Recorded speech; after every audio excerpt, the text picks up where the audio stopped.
Hello? Yeah, you can hear me? Yeah, I can hear you now. I'm trying to bring Pastor Success on here. Let's see. Okay, I'm gonna stay mute. All right, brother. Thank you. Here. Let's see. I think it gave me a different.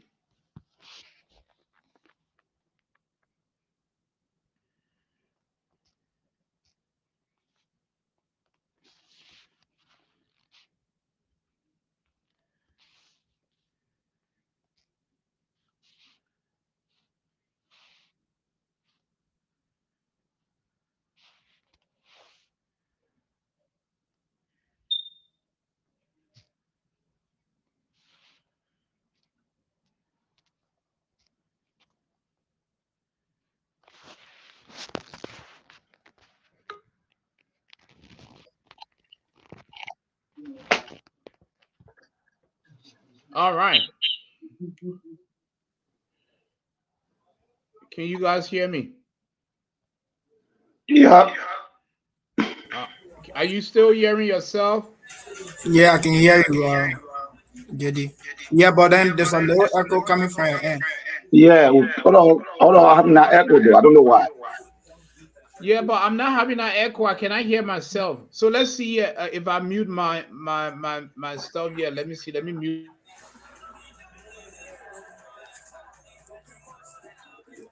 Hello?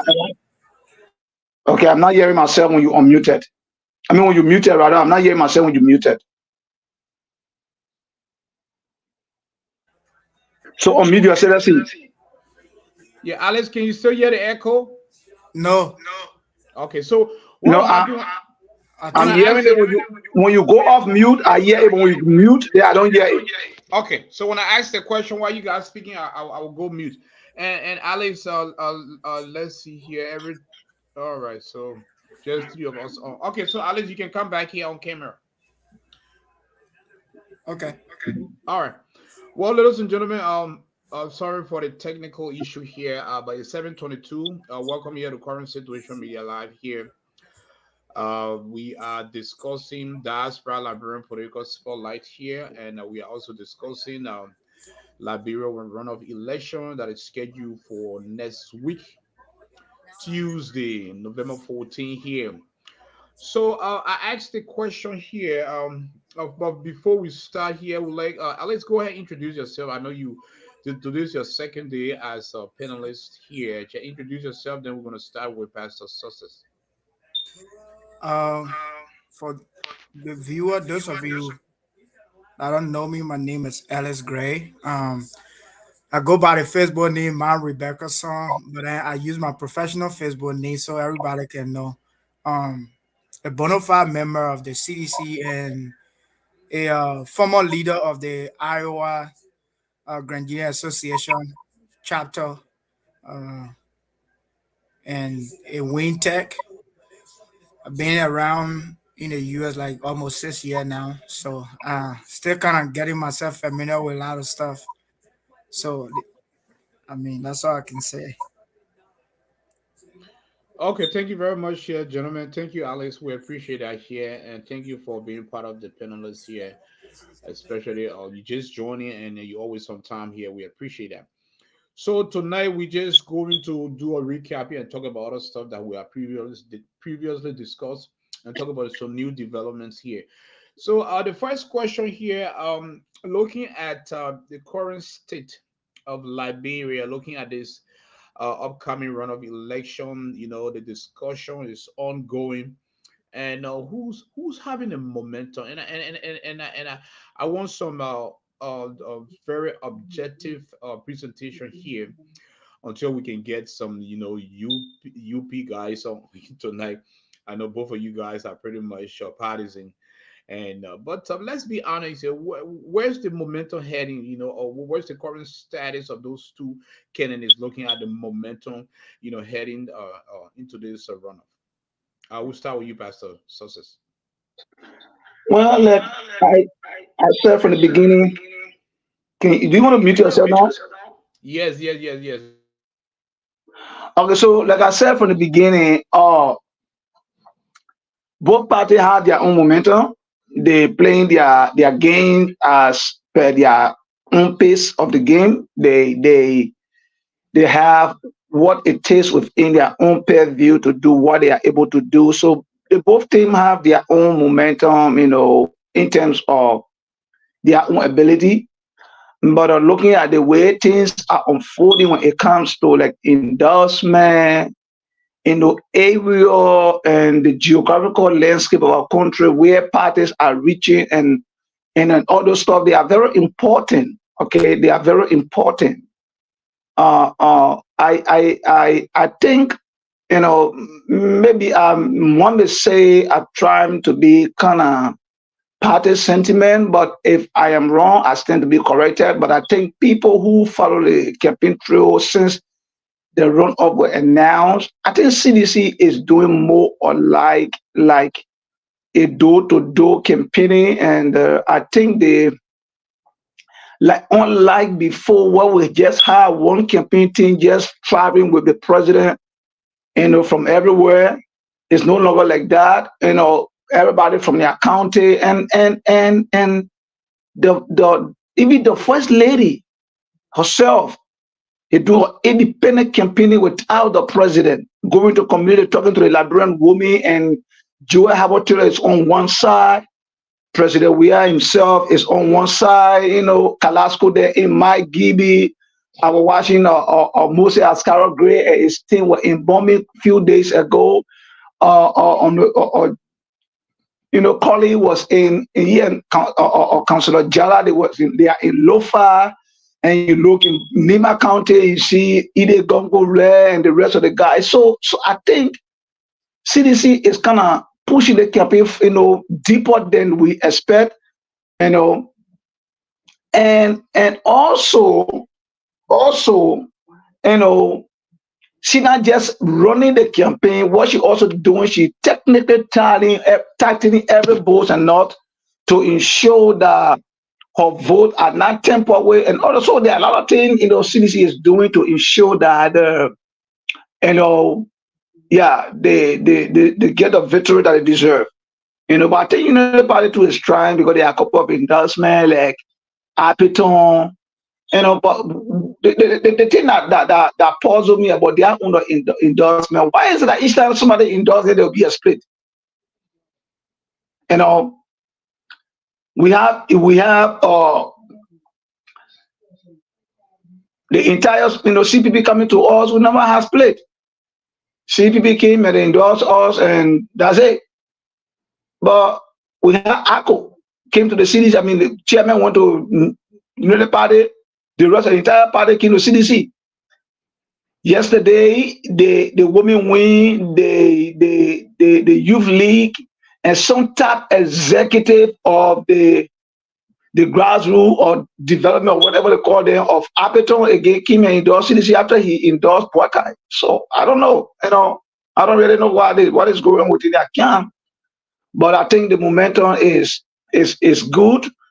Unlike the first one where there were too much violence, people's lives were claimed during campaign time. Like the phase 2 of the campaign, I think it's the most like peaceful as compared to the first, the first round of campaign. So I think it's good for our country. Thank you for your insight here, Alex. What say you? Looking at the momentum, and also I want you to also include a little roadmap here, looking at the momentum, and looking at CDC being the ruling party incumbent. Would there be a landslide victory if I use the proposition if CDC do win? Would there be a landslide or narrow? Your thought, Alex? Uh, can Alex hear me? Pastor Success, can you hear me? I do hear, but I think he gone a full prison though. Yeah. So let's see here. Yeah, I'm not hearing him. But let's move on here as we wait for Alex here. He will join us. I don't know. I should take him off and bring him back, or I think so. Okay, let's see here.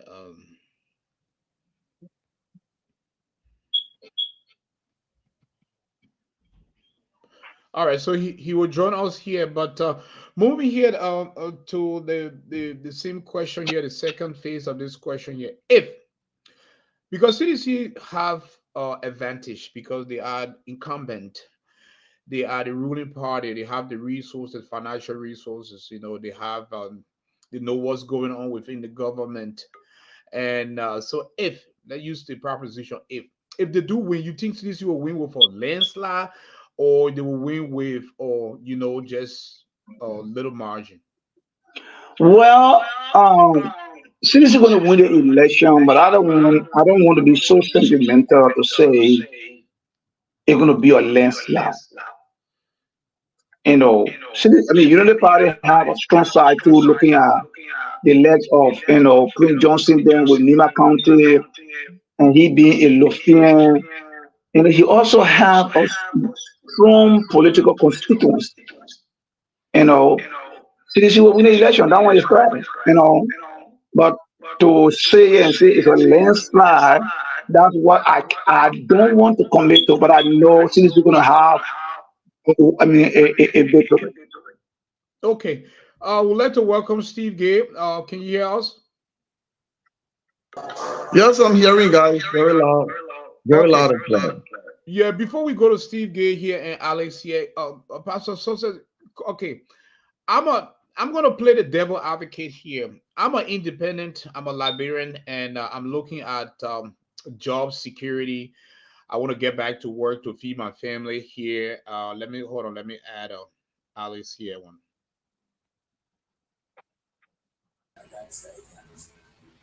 Yeah, sorry. I think my computer was upgrading and then it just went off. Okay, thank you. So Pastor Sosa, I'm a Liberian here. We let's play, let me play the devil advocate here. But I'm a Liberian of a family of four. My wife and four, three kids here. I can barely make ends meet, and I've been struggling through the 6 years of President Weah. I see some development. I giving a thumbs up, but I'm still struggling to make ends meet, me and my family. And I'm not affiliated with any party. So I'm making my decision based on his record now. I'm making my decision based on his record. I'm looking at job. How can I sustain a good job for me and my family? I'm a bachelor holder. But I'm still struggling for job. In my profession. And like I said, the little development I applaud him for that. Maybe the road construction, the park that he just built, but the economy is bad. So I'm making my decision. I'm going in as an independent. What how can you convince me? I ran into you. You are a strong citizen. How can you convince me as an independent to pretty much vote? We have I voted the previous election. I voted for Cummings, and now Cummings is out. So I want to make my decision between Weah and Boaka. Convince me, please. So, first thing, the very first thing I want to know is that when I engage you, I will first of all want to know your dissatisfaction with the government. I And just once told you that. that, yeah, once that dissatisfaction is established, then I will tell you, look, like you're talking about economy is bad. Yes. Um, our country economy is not bad. But before I continue, can you mute yourself? My echo from the bike is bad. Okay, thank you. Uh, our economy is not bad. What is happening to our economy is that we resuscitated the economy, meaning it was somewhere that was not satisfactory, and we're trying to bring it on par. We're trying to raise it to a level where every Liberian will be a beneficiary. They will not be a spectator, like the president said, within their own economy. Now, what I would tell you, if you were to an indecisive voter at this junction, number one, I would tell you, you can become yourself, you can be self-employed when you have a good road network in your country. We have a fertile land, our country, soils is very fertile. You can go over there, make your farm, bring your produce to town. They will no longer spoil in the bush because they have road connectivity. I will also tell you, when you harvest your crops, if you don't have the mean ASAP to transport it to town, you have the opportunity to preserve it because you have full electricity, even down to the village. I will also tell you that just 2 days ago, right, the Millennium Challenge, or goal, Liberia is the only country in a sub-region out of 20 count. Liberia successfully passed 14. When other countries are passing 10, 5, 12, Liberia passed 14. So that is that is to tell you that our economy is gradually resuscitating. But it takes time for an economy that was nowhere to be built. All right. I will also tell you that there's a vacuum that was created as a result of the departure of our international partner, most of the UNMIL in Liberia. And the fact here is that when UNMIL was in Liberia, not just UNMIL, because of the presence of UNMIL, there were other local and international NGOs that flocked into Liberia, and our people had joy because the NGO were implementing partner to UNMIL, the international community, the US embassy, and so on. All right. UNMIL were there, they were even renting from our people. UNMIL were renting people's houses. All right. All those things help to build up the economy. When UNMIL left, a $4 million United States dollar that was infused to our economy every month as a result of UNMIL depleted the economy, and it left a vacuum. The government have been trying to fill that vacuum. So our economy is not like people think it's actually bad. All right. When you go to Liberia right now, every single young man or woman in Liberia want to do something. You go down the market, somebody sitting down somewhere selling a little bit about. And the president is ensuring that expand. All right. The microfinance is there. People go to the bank, they still get loan. All right. So I will tell you that voting President Weah will be the best decision because he's already on the path. He's already on the path to abort the process right now to bring in a new form of government that will start afresh. Will put the country backward. These are things I'm going to tell you. All right. Thank you very much here, Bob. Yeah, you're gonna tell me that here as an independent, trying to make that decision. I still scratching my head, you know what I mean? Because like I said, I personally in a little development, but I'm scratching my head on the economy because you know what, I'm barely can make ends meet. Steve, now I feel that a sedition did not convince me. I'm an undecided voter. I ran into you, convince me, how can you convince me to vote either sedition based on the president record or UP based on a guy who is the president rival, looking at the economy? Your thought?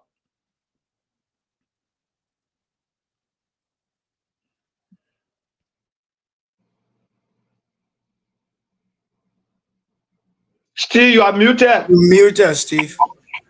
Okay, sorry. Thank you for this question. I think this question is brilliant enough to, to be discussed, most especially when it comes to making decisions in our country. I hope I'm audible. Very well. Okay, good. And like you said, you need people to convince you on our economic status and why you think you can vote any of these political party. First of all, when people come, from the blue sky and not even knowing the economics of a country or the standing of a country in economics and say the economy is bad, and maybe you say the economy is bad because of George Weah, then I'm confused when people say when the economy is bad because of this man. Then I'm confused. Then few things coming to run to my mind that sometimes I will also ask yourself, what is the contributing factors to the bad economies of our country? Know that first before you find who is responsible to make it bad. And the question to you is, how many Liberians, how does the economy grow? First let me talk about the economy. How does it grow? Pastor Sosa just talked a portion of the economy being depleted and the challenges that the current government is facing right now with the economics. Economics require infusions, finances into our economics, into our business cycle, and also derived with the kind of financial policy that is also within the country that manage the money, and also all of these things are also part of this economic stability. And my question to you is that, what are you doing for yourself?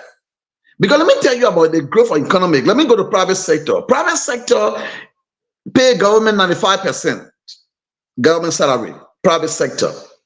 And the private sector is not a government sector. Private sector are individuals who are innovative, who engage into doing a business, selling something, bitter ball pepper, and this money turning around, and not just selling, but people who are committed to paying their taxes to government, and people we had pimping riders who are also committed to paying their taxes to government and register their vehicle or their motorbike. We have businesses who got shop and store who are committed to paying their taxes and registration to government. So when you embedded all the contributing factors that make economy to grow, then you come to Liberia mentalities and the way we run the country, economic policy in our country, or financial law that govern the country financial performance. Then a week. And it will take you a gradual process to have it done, because in the first place is that Liberia had developed a mentality of free, of being liability. We developed that kind of concept mindset. Now I'm a Liberian, I'm talking about also mindset. We believe in a free thing. We don't believe in struggling to make earnings. We thought we can get it overnight. We thought somebody can offer, or we thought somebody can make it possible. And that's why fooling a lot of people who are saying the economy bad, I cannot go buy Liberia. If you don't go to Liberia, it means you are. Let me tell you the reason why the U.S. government or other countries are looking for or immigrants to come in their country. Do you know why? Because the more people, the inflow of people in their country, it helps businesses to have a lot of employees or employers, and you have a lot of people who pay taxes to government. Government will start cutting your money, and everything is going by the government cover. And when they get 10% in America not be powerful, but because they open or DV and people are pulling into their country, okay, now you are taking houses to pay. Now you gotta get vehicle to ride. You are buying gas here. You gotta go to grocery. So all of these things will add up the economic growth of the country. So Liberia, we believe, as I can tell you today, 95% of those who own vehicle in Liberia don't even want to register their vehicle. And these laws are there, these policies are there. They put out inspection. Except for this day today, all vehicles will be inspected in that country. Everybody will park their cars in their houses. They will not even put it out again. They park their cars. And you will not keep police in the street for the whole year. They got time frame. Maybe that inspection is there for just 1 month. Everybody park their cars. Even those who running cars, doing commercial business with cars, they park it. Immediately after the inspection period, everybody put their car back on the road. They start doing commercials. People steal from the country. We destroy our own country. We every day steal from the country, but we hold government responsible that they are the one responsible for the economic challenges in the country. You got all the motorcycles, they don't even register. You got a lot of business people, they don't even register. No, there's no tariff on those commodities in those stores. People pay taxes in gross salary. I mean taxes. If you bring or 10,000 cartons of biscuit, you only pay taxes on 10,000 of biscuit. They get look at the gross and taxes and you get paid. Sometimes you get go there and then you honor mine, you do some tape. After you do some tape, they free the whole 20 or 1,000 cartons of that biscuit. But in America, yeah, a single biscuit that you buy, government attached to that one single biscuit. So you can imagine how many pieces in the carton, in the box. So if you take a 20 pieces in that box, the 20 pieces, if it is dollar, it is cent on that 20 pieces. You know how many money go to the government if you buy one, just a biscuit pack? But in Liberia, they will tell the whole or container, they say pay tax for the container. They don't even know what oil is better in that container. Do you know how many money people steal from government in Liberia? That destroying our economy? So that is before you even hold government responsible, or they are the one responsible for economic challenges in our country. Let us also hold ourselves responsible or not even believing in ourselves and being committed to paying taxes to government in government revenues. And so you will find out that there will always be economic challenges as long as Liberia has not decided to build their own country. And being committed to the laws of paying taxes to government. And we think we can defraud government with our taxes and our business and our vehicle and whatever. As long as you continue to do that, we will always have the kind of economic challenges and crises in our country. So I don't want people, and one thing frustrating me is that there are a lot of guys living in the USA here from past government. They saw the policies, those policies that make the country to be powerful. They will live here many years, but when they leave the country and get a job in Liberia, not one of them will take the policy from and go implement in Liberia. They respect police in their country, but when they're driving their cars in Liberia, they are the boss. They don't even want to respect no police in the street because they come from America. Let's come back to They that, don't want to Steve. respect police. We will have a discussion on that, Steve. Let's bring in Alex So, here. But, yeah, before, let me get another point. yeah, okay. So, I'm going to tell you that economic or depreciation is not a single government responsible. It is the responsibility of every Liberian that we must know that we are responsible, we are obligated to our country. And we should adhere to the rule of law. Until we can think that we need to build that country, not government, but ourselves as a private individual. We need to do an investment in that country. We need to be committed to paying our taxes to government. We need to be committed so that when you pay taxes to government, you hold government free to fire. You got people in that country. They don't even pay rent. They get their houses, they get their land, they get everything. They're not paying taxes for your government. But they are the ones telling to them, say, the economy bad. Government not doing nothing. They're not paying school. They're not paying where the money coming from. Supposed to come from your pocket before it can be built. Thank you. So that's the first mentality you should build before you hold anybody responsible of not making economic bad. Thank you. Thank you, Steve. I would like to welcome Malcolm here, but let's give Alex the chance to respond to this question. Alex, it's a follow-up question here. You know, I'm a undecided voter. You know, and I voted for Cummings, but Cummings is not going to run out here, and I voted for a different candidate here, and I'm trying to participate in this upcoming runoff here. I'm undecided. I'm going in, but I'm looking at key issues. I'm looking at the economy here because I'm a husband of 3 kids and a wife. My family, we're still struggling to make ends meet. I'm going to the poll. I'm deciding. I'm considering the economy. How can you convince me as an undecided to vote CDC based on the economy? The very first thing, JB, being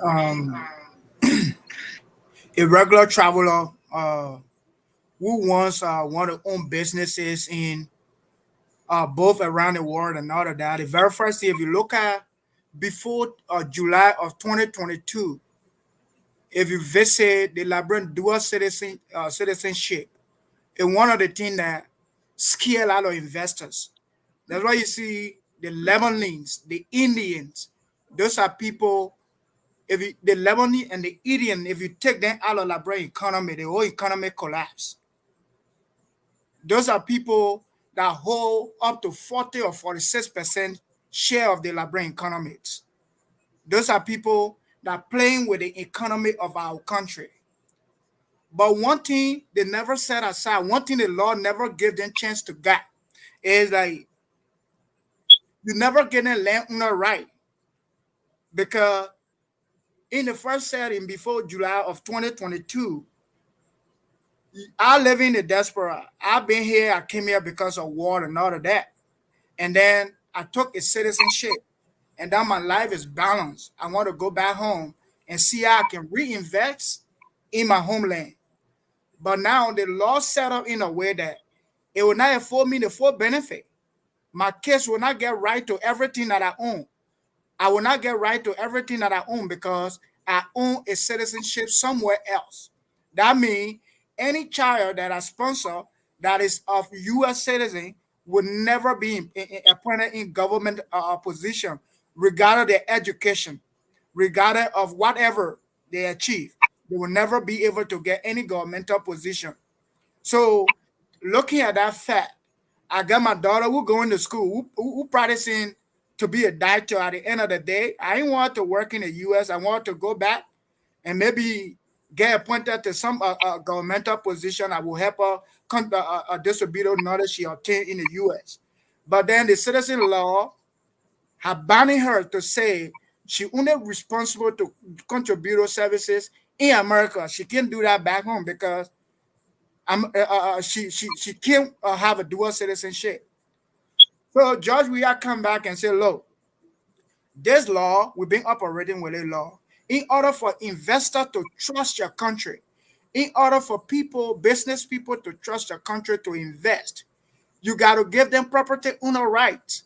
Besides that, if any businesses go to Liberia, build supermarket, build Walmarts and whatever, it's still going to be on Liberian soils. For any reason that a business can't operate anymore, the whatsoever structure that they built on that surface, it remains there for the Liberian people. It's still going to be used for another purpose. But then you're telling me, as an investor, as a big money spender, you're telling me, oh, if you build this thing, it's not going to be for you.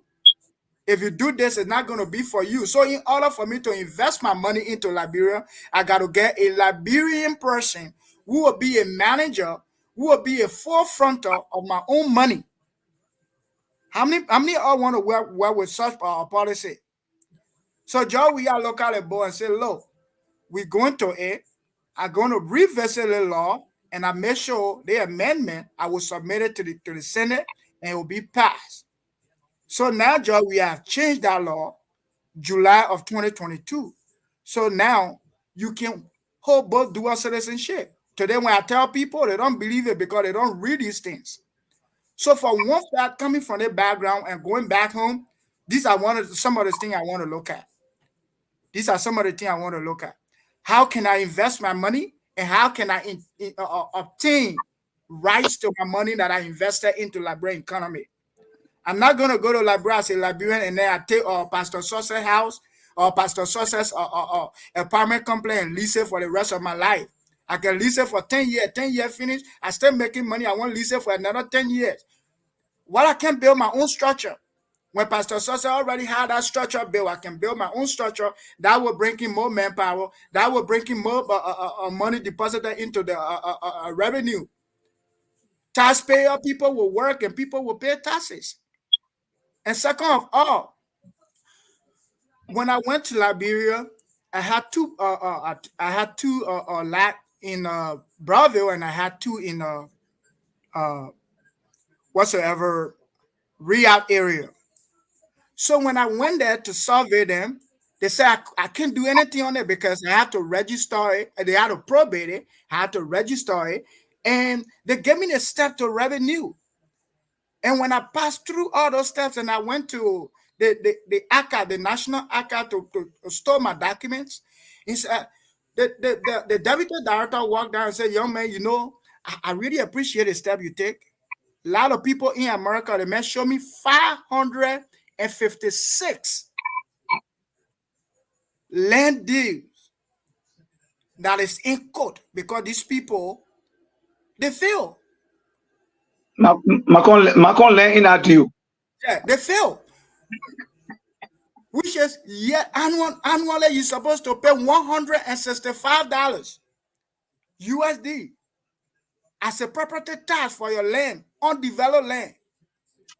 But people are failing to go through the normal governmental system because they know that people will keep track of them. If you not pay and you want to build a structure on that land, they will go to you and say, hey, for the past 5 or 6 years, you have never paid land owner taxes for this land. You need to pay this money before you do anything on the land. Other than that, we give you the time frame. Saying we know you the owner. If you can't pay the money, we will take you from the land and we'll sell it. And actually, what Steve Gale was saying here, it makes sense. We the people, we dodging the taxes. We the people, we finding shortcuts. But then we're crying about economics. How many of us today like questioning the American economy after you do your overtime, you work 165 hours and they take 65 hours as taxes? How many of us? That's how the economy boom. If 30,000 people working, if you collecting dollar from them, you know that how much you collect a month? This money go to the economy. But we grow on the mindset of, oh yeah, Liberia corrupt. Oh, Liberia corrupt. But we are the more corrupt people. We go Liberia, we bypass all the systems. You giving your passport as American or citizen, you giving your passport to an immigration man because to just go stamp you on the side because you don't want to pay what required to be paying the revenue. So you're creating means, you're creating way. The citizens are the one creating the buy economics. Because we are not going through the rightful pillar, we're not paying taxes the way it's supposed to be paid. And today, I will tell you, there are millions of Liberians in America, millions of Liberians in America who are land. I mean, one lot, 2 lot. I mean, up to acres. Well, they're supposed to be paying almost like $1,000 in revenue every year. They don't pay Thank that. you, Alex. They don't pay Thank you that. so much, Eddie. Thank you so much. We have to regain our energy. We have to start going through structure and systems. That's the only way people are going to believe we have an economy. That's the only way the people are going to trust the economy. And that's the only way other foreigners are going to invest into the economy. Thank you. Thank you. AJ is off right now. So I will process for him. I will moderate for a while until he come back. But before I go to my man Macron, let me just say this. You guys were talking about land rental. We call that land rental fee in Liberia. It's called a land rental fee. When you depend which city you build it in, you're supposed to go to the city corporation. And the city corporation will come and that is why they say before you build a house, do an architectural design. Take the architectural design to public work. Public work will approve it. When public work approve it, then you take it to the city authority. The city authority got a way they will do the square yard of where you're about to build. And there's a certain amount they charge per square yard, and you pay that little change into government cover. How many Liberians do that? But again, thank you, Ellie, so much. Let me give the time to Macron so that he can propound because got a couple of stuff I was supposed to discuss tonight. And right after this particular topic, we'll be jumping to another one. So it's all yours, bro. Well, I want you to ask the question, how am I supposed to convince you? Yeah, that's a question. That's the question that's on both. The question is that I'm an independent. No, you're not independent right now. I'm an independent voter, right? I'm an undecided voter. And first round, probably I voted for Cummings, I voted for ICO, whoever party, but not CDC, not Unity Party. At this junction, CDC and Unity Party in the race. We come to you and say, hey, bro, Tell us who want you, why you think we should vote for your party. Looking at, I need job, you know, I want better economy, I want this, I want that. What is it that you bring it on the table? What is it that you intend to improve on from what we see now as a ruling party, as a opposition political party? What is it that you bring in that is different from this government that you want us to vote to? So it can be answered either way, but for you, I know where you come from. So what is it that you bring in that is different that can convince me to vote for you? Okay, that's a great question. But to be fair, I want to start first why people should not vote for President Weah. Instead, they should vote for uh, Ambassador Joseph Nyumabwaka.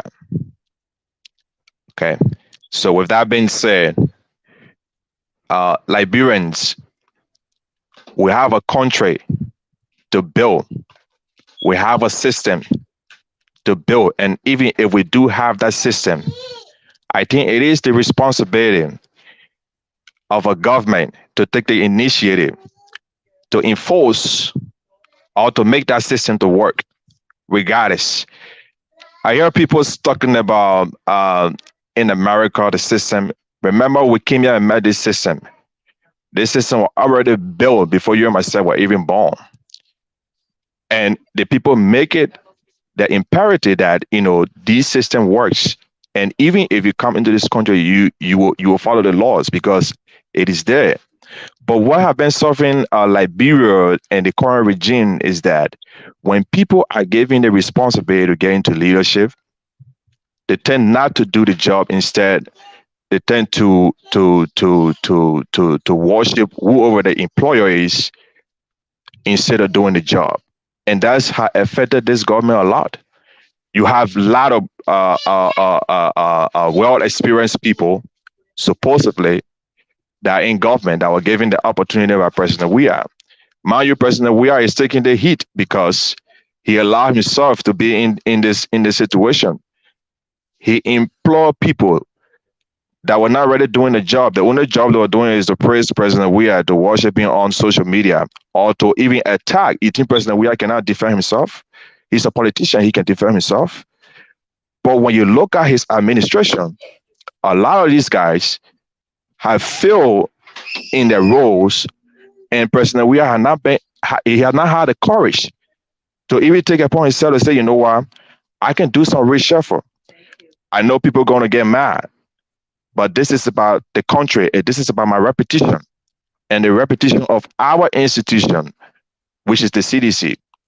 So we were given the mandate to do the right thing, and we have failed these people. So I mean, he had the opportunity 2-3 years ago to make those changes and bring in well-qualified citizens or Liberians who can do this job.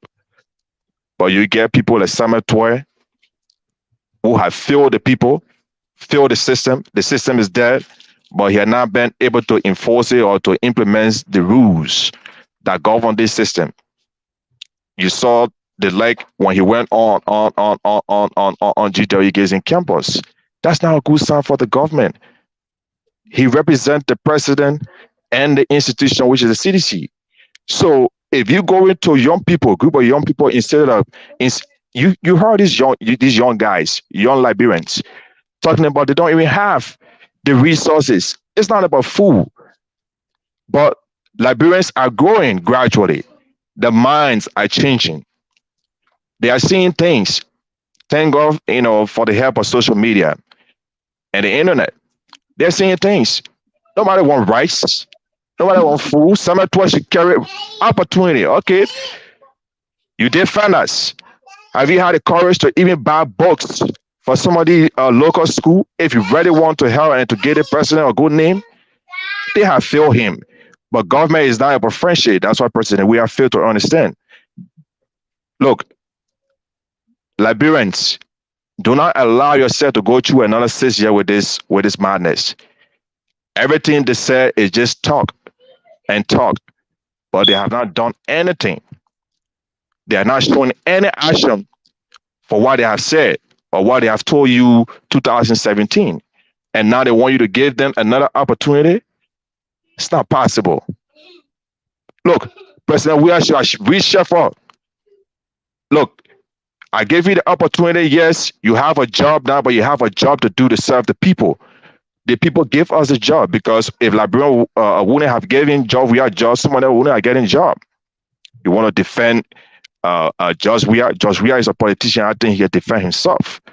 But they have never done the job that costs the current regime. Let's be fair. Let's be realistic. You're seeing the young people who voted for the government all over the country, and you're still seeing them carrying the same policy. Food. You eat food, at the end of the day, you're going to pull that out and it's done. But empower these young people.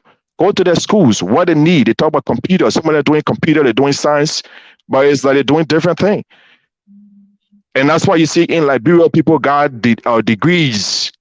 But what we're lacking in Liberia is human resource. We don't have that. You have people with a bunch of degrees, they have no experience. Again, the government and the government as a whole, you should have a system, a human resource system, a recruiting system. Even somebody come from America with degrees, don't just give them job because they come with master degree or PhD. Look into what they have done. Have they worked in corporate America? If they have worked in corporate America, of course, then you know that they have, some form of experience. But you got people who have obtained degrees in America and say they want to go back home to serve the country. That's great. But we saw how most of them had embarrassed the president through the confirmation hearing. We in America, people don't look at degrees, they look at experience. Because experience pays. If you come with experience, I will talk of my fee. In my field, in the IT fee, if you come to me say you can do this or you have this certificate, I'm going to put a system in for you and and ask you to do a couple of commands. Tell me what you can do. I'm not going to pay you plenty of money because you come with degrees or certificates. And that's how hurt our people, hurt Liberia as a whole. We want people into government who are qualified enough, who can do the job, who can stand up in front of even the employer, the president, and say, look, Mr. President, this is not right. Knowing that there will be some consequences. But they have failed not only the president, they have failed the Liberian people because we gave them job. Without jobs, we have been elected as president, somebody will not even have a job. But instead, they have been worshiping the president, and he himself now have the courage and say, okay, because of my friend, I get him job, so I cannot fire him. You don't have to fire them. You can send him somewhere else, send him to another ministry. That's what we call reshuffle. But have the government done that? No. We cannot keep giving people opportunity. The opportunity was given to this government, and they failed to make use out of it. So I think the Liberian people should think twice, and they are thinking twice, especially the young people. I'm excited. Okay, they should vote Ambassador Joseph Newman Brackett. We do have a system issue. We are talking all these nice things yet, but there's no system around it. Yet we should be paying property tax. I think every Liberian in the diaspora can afford to pay property tax. But is it the same back home? No. You cannot enforce the kind of a system where you are not giving any opportunity. You cannot even pay the people. You cut down the salaries, you cannot even pay them, and then you want to come up with some system. That's not a system. That's that you're trying to enforce a plan. Everything we enjoy in this country, in the Western world, it was already pre-planned.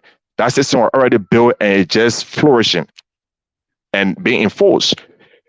All right. You talk about the economists. If you got people in the Senate, the government giving them these instead of giving it to Liberians, so that at least if you're giving some Liberians project or contracts, through that contracts they can create opportunity for all Liberians, create jobs. But you got a senator, like for instance, at the Ministry of Transport.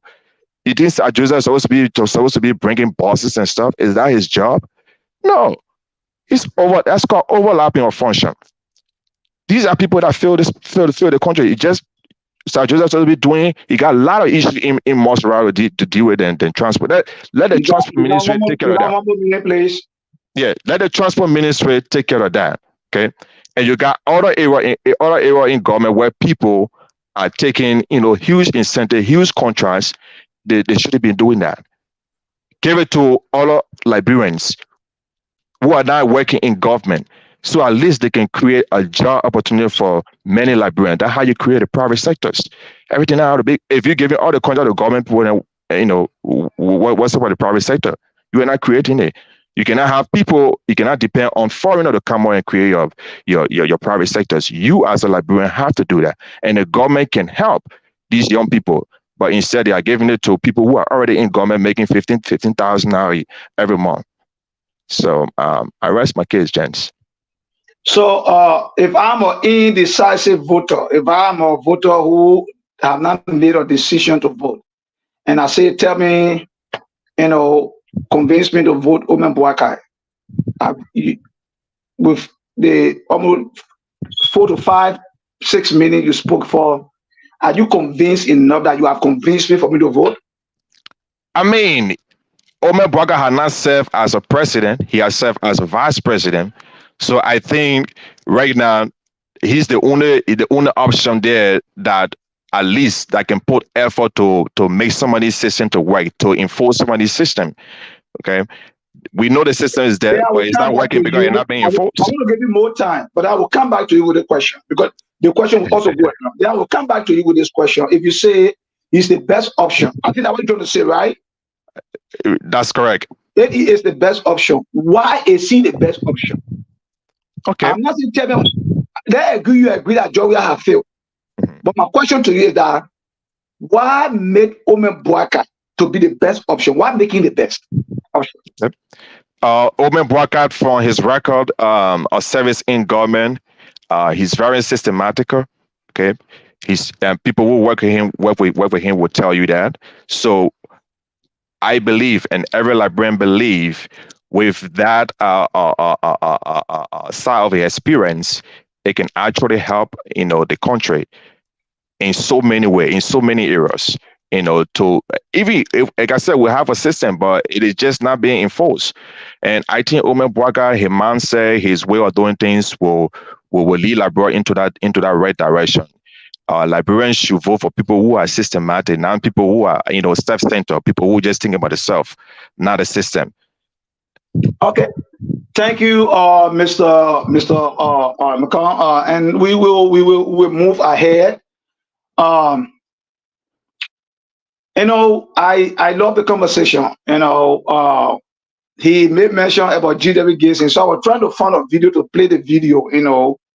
Because they only discussed the aspect when the two were coming out of the building. The few students he met in front of the building, what happened there, we're seeing it, but inside the building, when the train was sinking and say, we have decided to follow they don't talk about it. They also, but let me not jump the gun, all these things we discussed them tonight, but I want to ask this question. Like 2 days ago, we want to debunk to Michael. He said a lot of things that are not true. We got to go to that. I'm coming. When we do the second question, we gave you your time. You can take 1 or 2 minutes of your time to debunk him because you had the opportunity on this particular question that Malcolm responded to, and he responded when he came. He did not respond to you. He was giving his position on reason why people should vote the president. Or vote Omen Boakai. So I don't want to be like we counter attacking each other. Let's go to to be discussed tonight. Yeah, no, that play a fair game. The guy only came to criticize Georgia. You have never did any if Michael took a different debate, different from the question that was posed to him. That's not what was respond to him. Akame. I will control the show. Right? Nobody will control the show until AJ come back. I will control the show the way I'm supposed to control it. If Michael was asked, sell JMB, like the same way we ask you, sell George, we have to all give a reason for all the vote George we are. You convince him and say, according to you, you are convinced that you give her enough reason. If we ask Michael to sell Omen Boakai, he leave Omen Boakai to criticize George we are, what should be your issue to you? Instead of selling his candidate, he left his candidate and derating and trying to molest George we are that He's not qualified. You're not done well. So why should it be an issue? I don't think it should be an issue. Let's move ahead. My second question has to do with, do you guys know what they call ECC?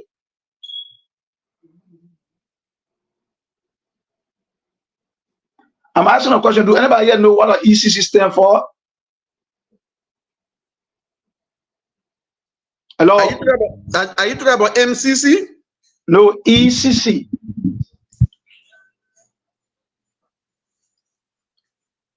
Well, it's a civil rights organization in Liberia that work along with NEC to monitor and accredit the election.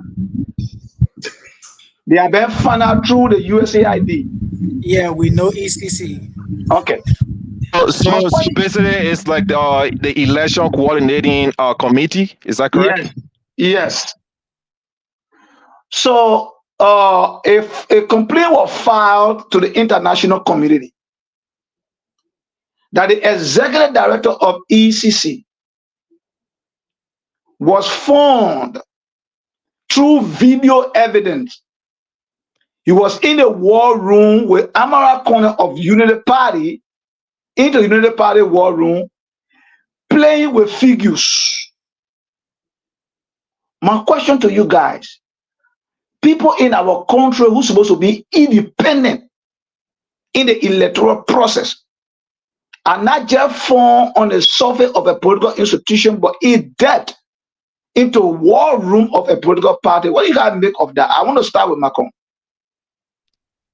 So and you said this individual he worked for Amara Conan. Is he with the?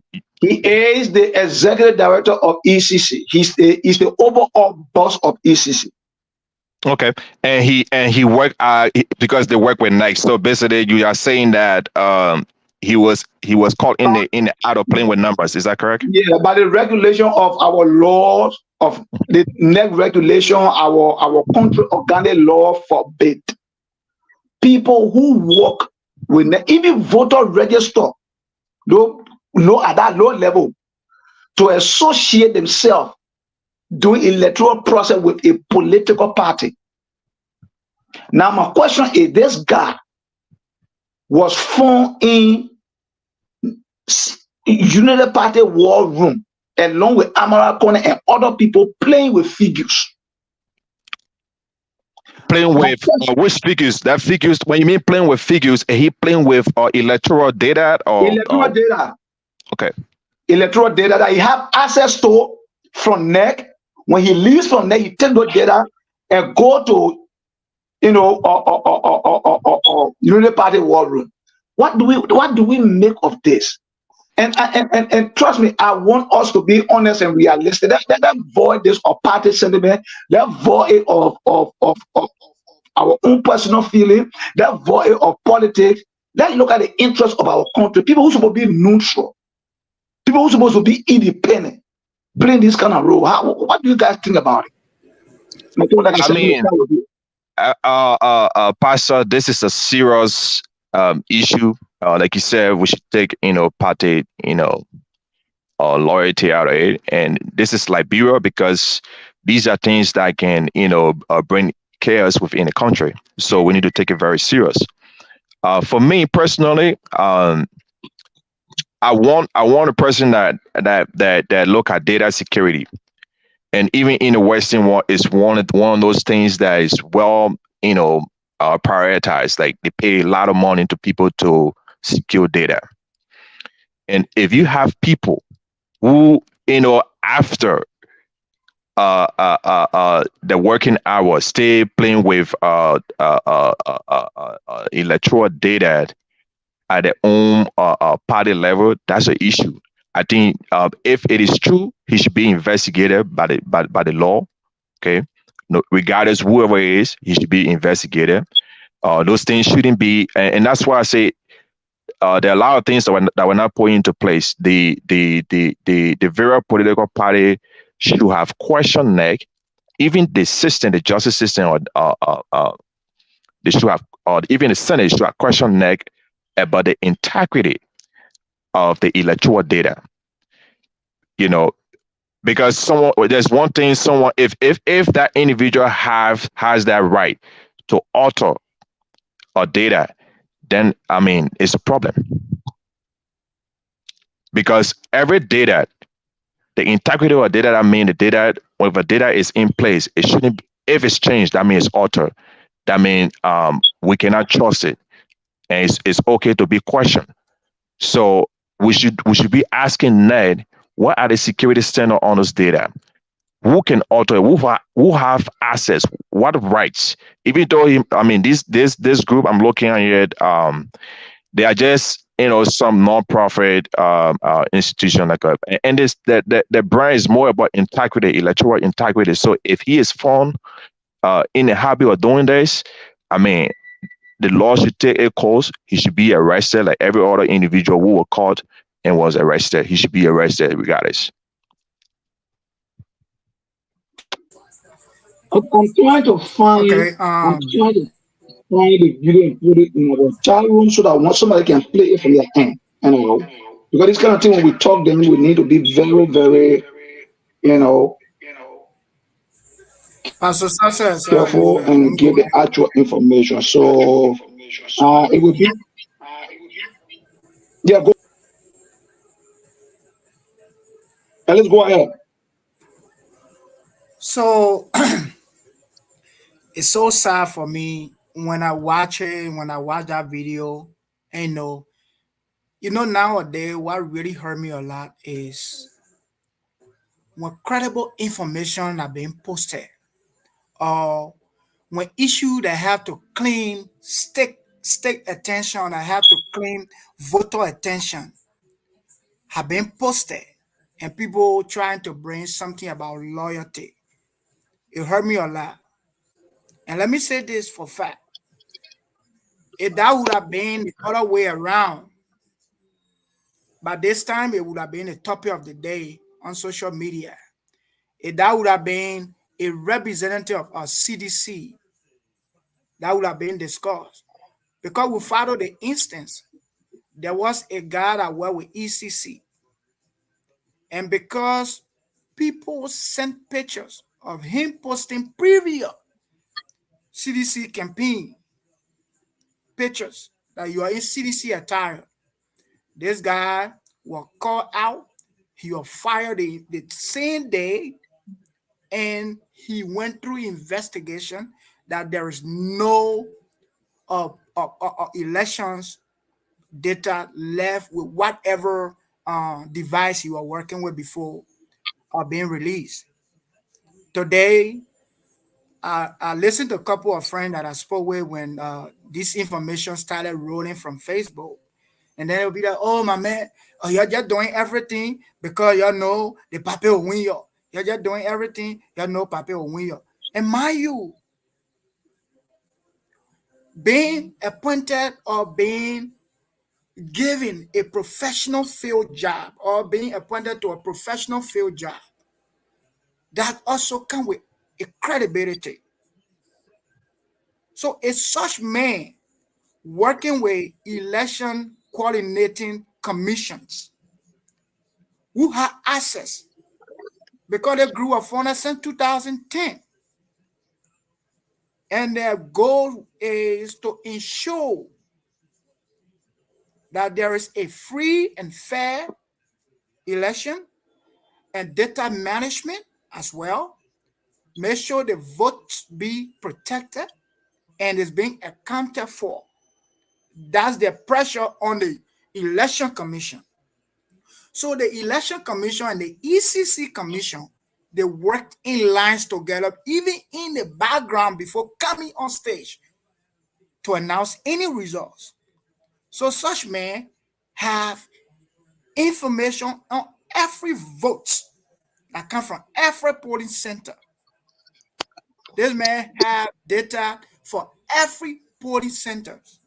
If you will be found in a political chat room discussing number, playing mathematics with the numbers, what more we will say?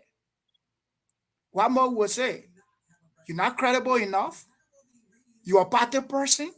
And such man should be dealt with. Such man should be going through a lot of investigation right now to know even number generator in the past. Because we in the middle of a second round right now. And you being caught about past election data being played with. So what might be your next intent coming second round? Because we already know. You already know where the votes coming from both parties. You already know which number to play with. You already know where we're gonna be CDC threshold. You already know what's gonna be Unity Party threshold. Okay? So it kind of like disturbing. The information is very embarrassing and such should not be like party politics. It shouldn't be party politics. Such information need to be paid attention to because it have to do with me, it have to do with my son, it have to do with the rest of our future. You don't just play with it because you've been given a position that you're supposed to be neutral. So I mean, credibility have to come in, and this is just embarrassing for such a person with a higher level of professionalism to be caught in an act. Thank you, Ellis. Welcome back, AJ, and we question a guy who worked with ECC, who happens to be a boss of ECC. ECC is is a civil society organization that is solely responsible to evaluate accredit our electoral process. So this guy through video, not just still photo, but video recording. He was seen into Unity Party war room, calculating numbers and playing the devil. So I threw the question out, what is our intake about it? How do we feel about it? What danger does it impose to our electoral process? And so Macron spoke, and it just ended, and I'm going to Mr. Gay to respond, and then from there you can take the show back so that I can have an opportunity to opine on some of the Thank you. Yeah, Mr. Gay, it's all yours. Okay. Well, it's quite disappointing, and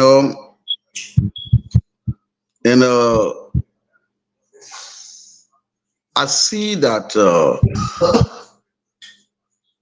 Unity Party, they are known from day one to be very fake, dishonest,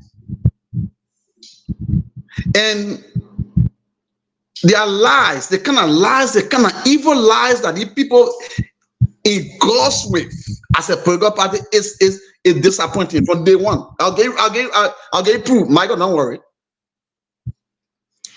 But before I go to this issue, let me speak to just briefly on a few things about Michael's statement on when the ice about, because the reason why I didn't go to Joseph Baka and the way you polish the question, Mr. Moderator or co-moderator, if your question is look at the economics. How can you convince me? And so we spoke on economics.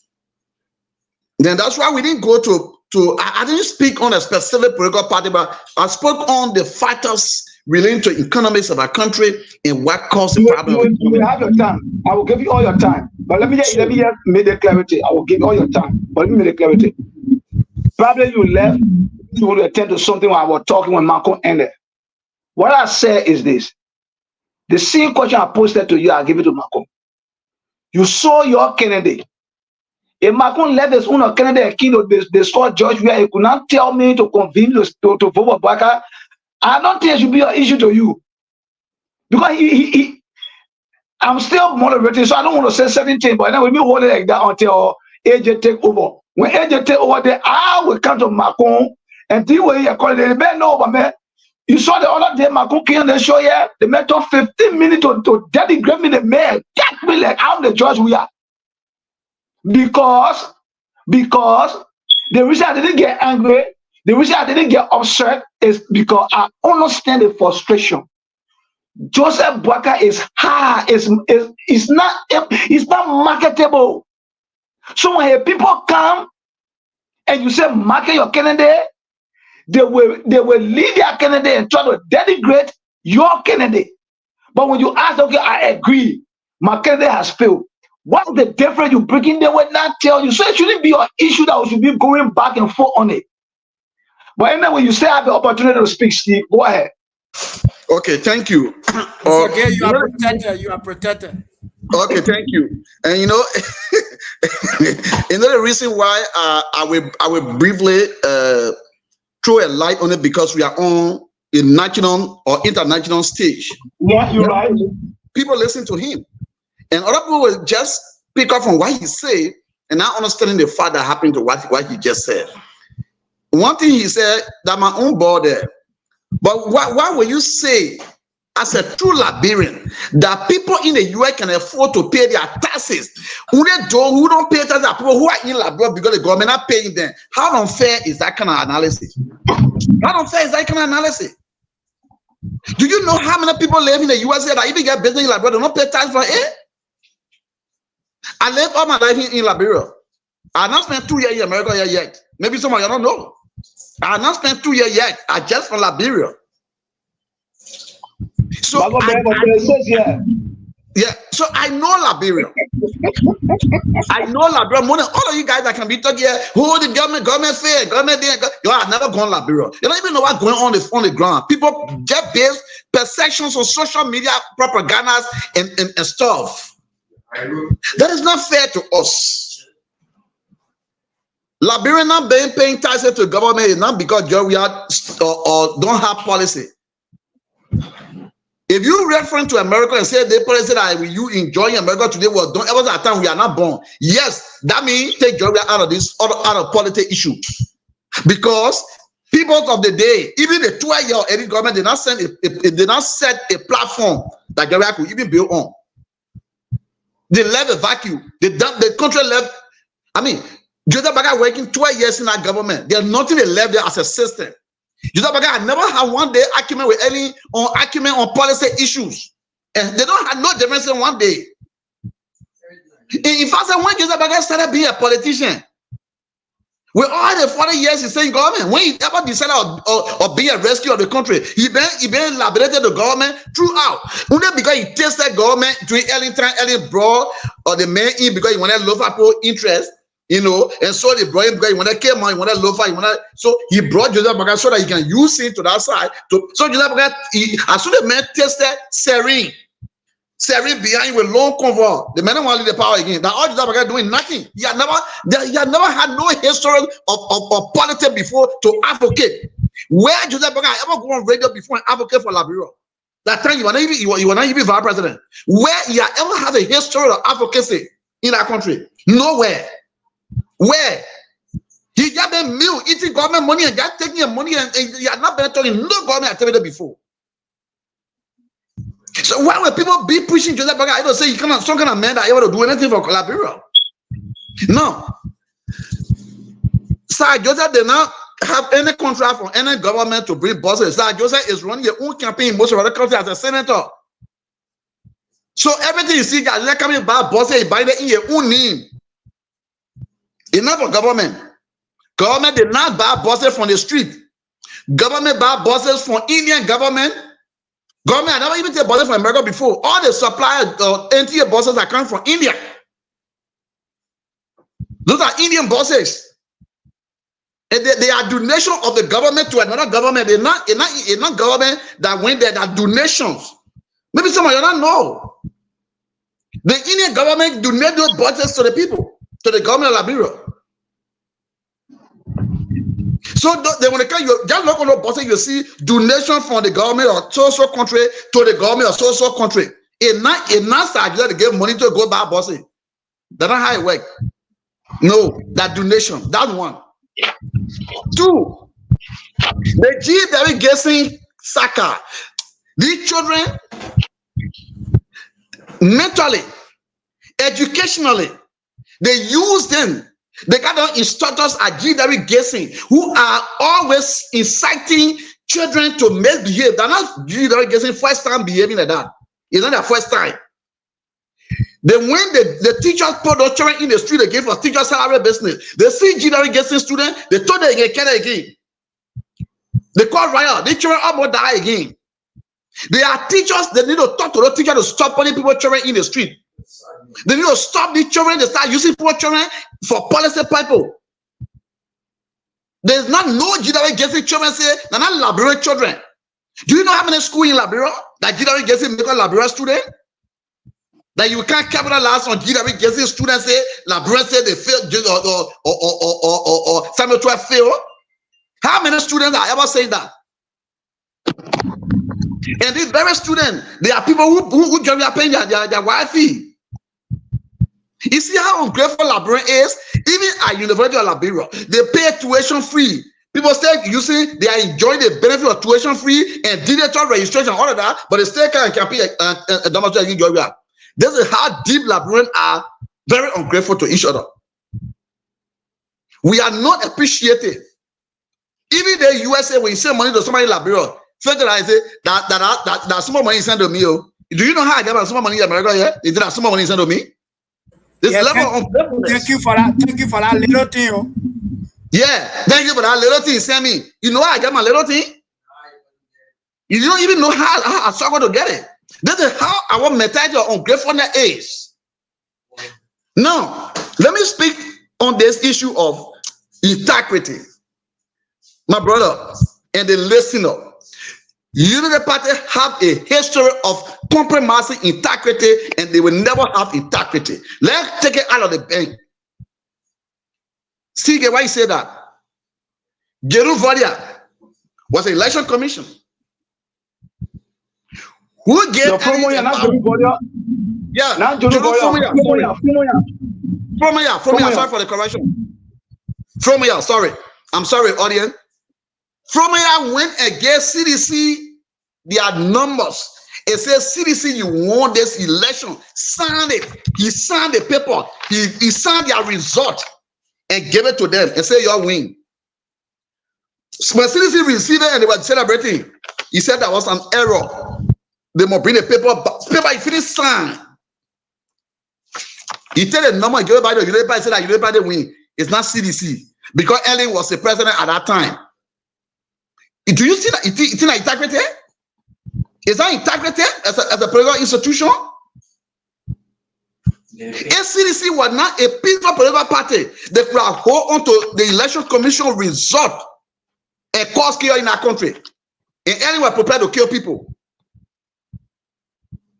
When Ellen killed the children of sedition, how many of you ever spoke against it and said it was wrong to kill the children? Nobody talk about it. Why integrity Unity Party have that you all want to exempt Joseph Baker from? Or when the wrong thing Ellie do, it began Ellie study problem. But when there's a problem, Georgia do, there's a CDC government, CDC are the one responsible. But when Unity Party do something, you say Joseph Baker not responsible. But you want sedition to be all sedition are responsible of problem in Liberia, but Joseph Baker is not part of or Unity Party, not part of Unity Party problem. You will not part of Unity Party progress. Level of you got 2 more minutes. You got 2 more minutes. So, you got 2 more minutes. I beg you, please. That is one of the integrity compromising. Two,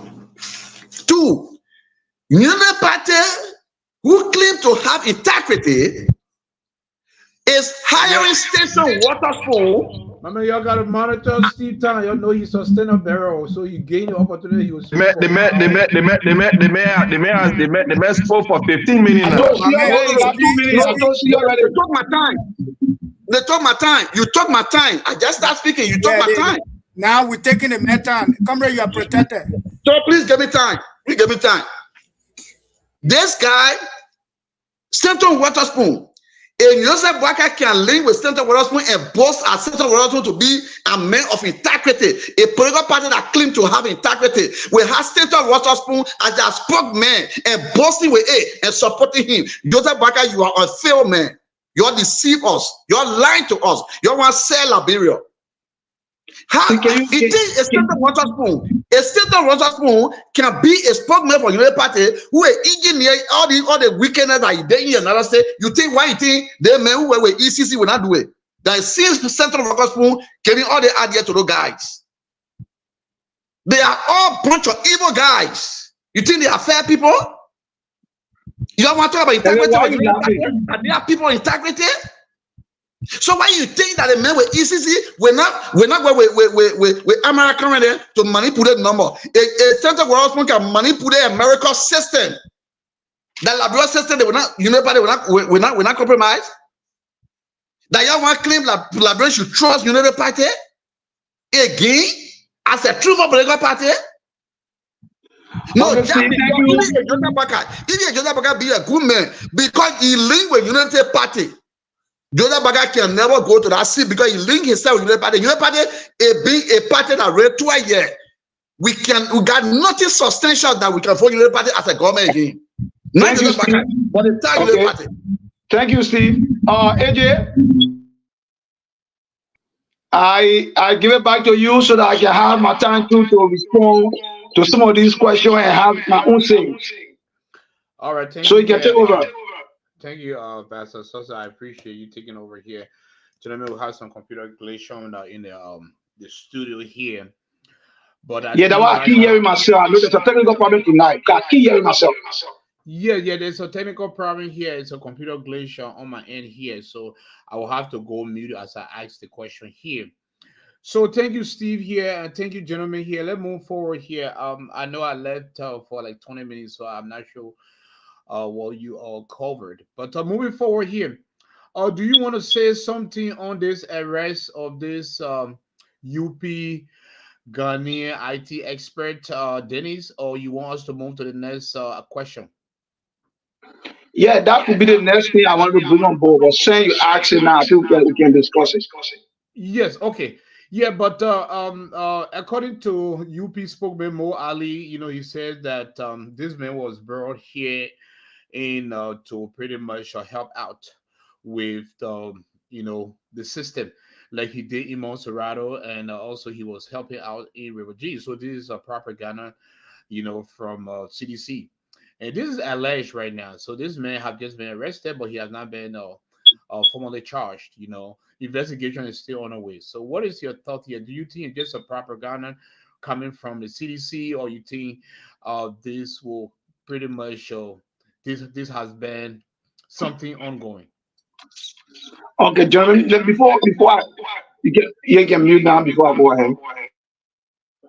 Okay, before I go ahead, let me say that I'll be leaving the show by 9. If we don't end it by 9 o'clock, I'll be leaving by 9:05 or 9:10 because I got other stuff to do.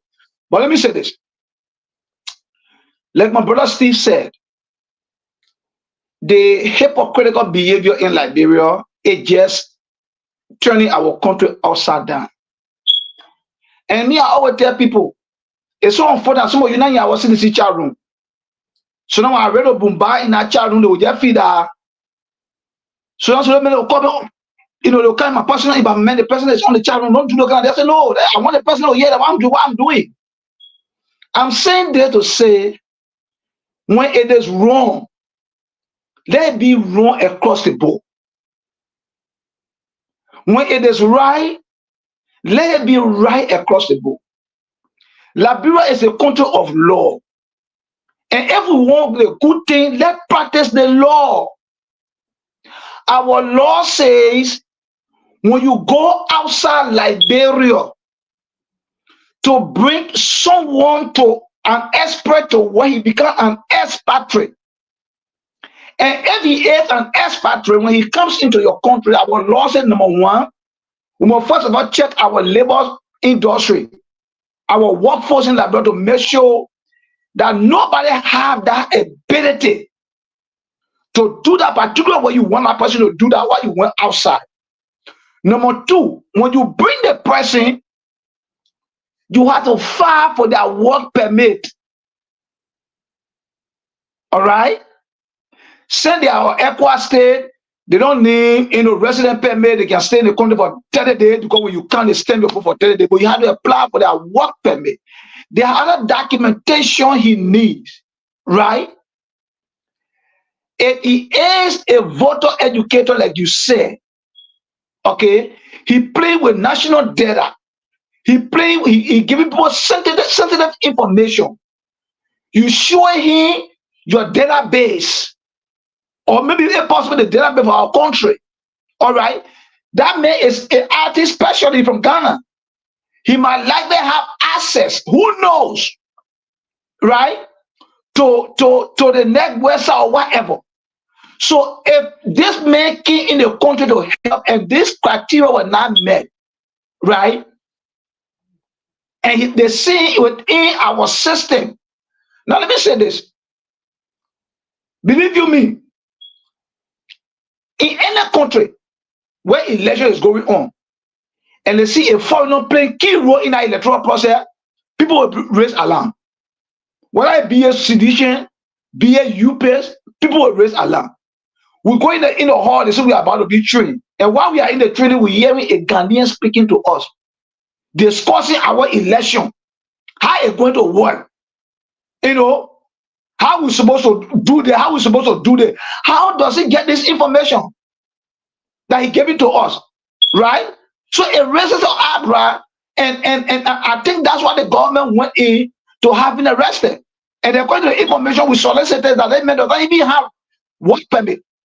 Because if you brought a man to work, you should have a work permit. All right? He does not have. So the government tried to leave the country.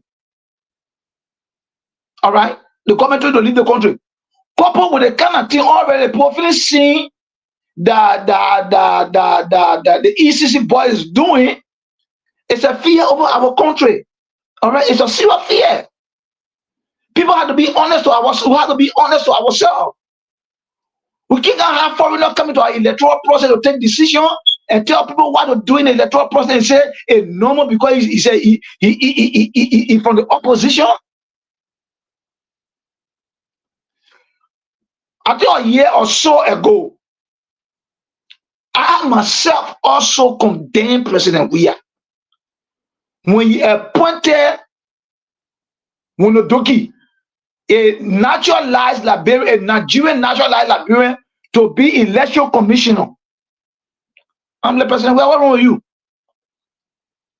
He naturalized Nigerian, Liberian, to be election commissioner. Hell no. They are qualified Liberians. If we can do that last time, I mean, and during that time we did that, why our brothers and sisters can't do it today? Be brave enough to condemn this act. Yet the government arrested him, and I think he needs to be arrested and he needs to be sent back to Ghana. Thank you. All right. Thank you there. Just want to let one of our viewers, Isaac, sorry, I just seen your message, but I did send you the link here to come on and opine. Yeah, so thank you very much. Yeah. So do you have any follow-up there? What's his name? My man Malcolm, before we move to the next discussion. Yes. I would like to make a follow-up on that. With the issue of the UPIT supposedly guy being arrested, right? Okay. Right. Now, I'm not, going to bog into the idea that there isn't no problem, right? But we should be looking at next, like I said earlier on, the both political party or even country as a whole should be questioning NEC, because NEC is an institution that represents Liberia. And honestly, I must say they were scared. Okay, as posted in our chat room, it show you links of the CVE score and AI score for those vulnerability that have that I found, right? And don't worry, my IP will never be traced because I did a scan JD, can you automatic. mute yourself a little bit, please? But yes, it's an issue in our country when it comes to that whole NEC website. NEC, the good thing is they have a port for data, which is the FTP. You have port 21, which is just for traffic, and port 20 is for data. That one is closed, right? But if you look at the NEC website, they have a lot of ports, a lot of vulnerable ports, even within an enterprise network. Those ports will be disabled. If you're not using it, you disable it by procedure or standard. Because if it's open, like port like HTTP, which is port 80, I can use that to remote into that server, which of course I have done, right? There's so many things that I can use to even go and see what data. Like for instance, part of that scan report, you will see that Nextday uses the man SQL. Man, My man, don't disclose all your secret yet before when you go library they arrest you. no, it's not. I just kidding. It's not about arrest, my brother. It's a serious security issue that even in the Western world, you know that people when it comes to cyber stuff, they take it very serious. But in our country, we play with these things. Then you cannot have an institution where you have all that vulnerability because guess what? And then kid who like they call them script kidding, they can use our tools like open source tools online to just mess with stuff and cause damage. But I'm saying here is NEC has all the responsibility to protect the data, electoral data. So you can even have an IT expert. If you secured your website where it is not vulnerable, they have something they call TCP wrap. It's a security feature, which is also good. I saw that on a lot of the port interfaces, right? But they had a responsibility. You probably can hire this or hire this person. If that person, they have to prove into law where that guy have a remote access into the server to access the data. That's something you got to prove into law. Yes, the man, an IT man, he comes, he can be an IT man, but if he cannot prove that, okay, yeah, he accessed the data, on the server and did this, that just talk show. You're just talking because you have to prove that thing, which is forensic, investigation. You have to prove that. Can you prove that they got actually access to that data to do anything, or does he work for data? Because you got to be a net employer. Even as a net employer, that certain data you shouldn't be having access to based on your role as an employee for NEC. Do they have that system? These are things that they're going to be questioning us. So we're almost time for Joel to be defeated. We shouldn't be bringing in things that. Okay, so Yeah. gentlemen, let's move on here. Let's move on. We will. Hello. Yeah, we yeah. Yeah, let's move on here. Gentlemen, we got 20 more minutes here, so we'll be ending at 9:20. So we got 20, like maybe half an hour. Yeah, so we'll be ending at 9:20 here. But let's move on here. Then from there, our next segment will be on Sunday.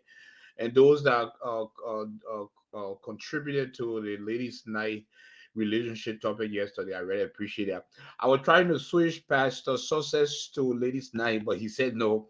No, you got to switch a mess. Join your life there. Yeah, me too. I really enjoyed it, man, my man.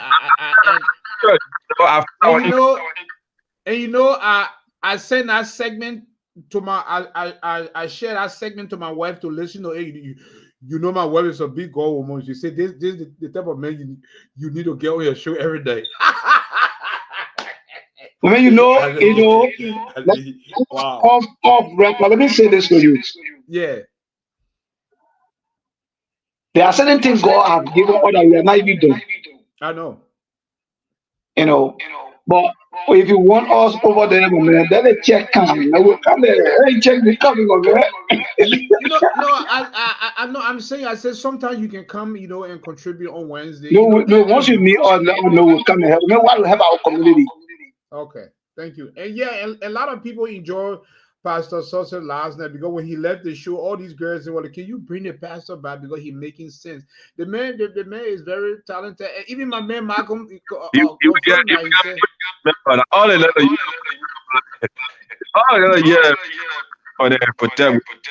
You did what "All right, so gentlemen, let's talk about the split in what's his name said Appleton party right now. The endorsement because a lot of people thinking that Appleton was pretty much um uh which word will I use? A candidate that was created, by the CDC, and now I'm seeing that his endorsement to the UP.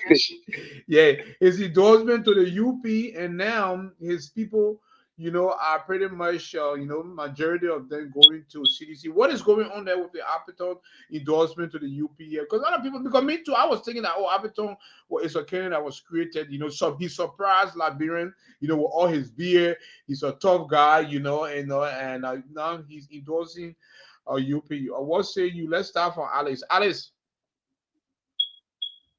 All right, Alice is busy, so then we'll move on to Pastor Success. Go ahead. Okay, mute yourself for me.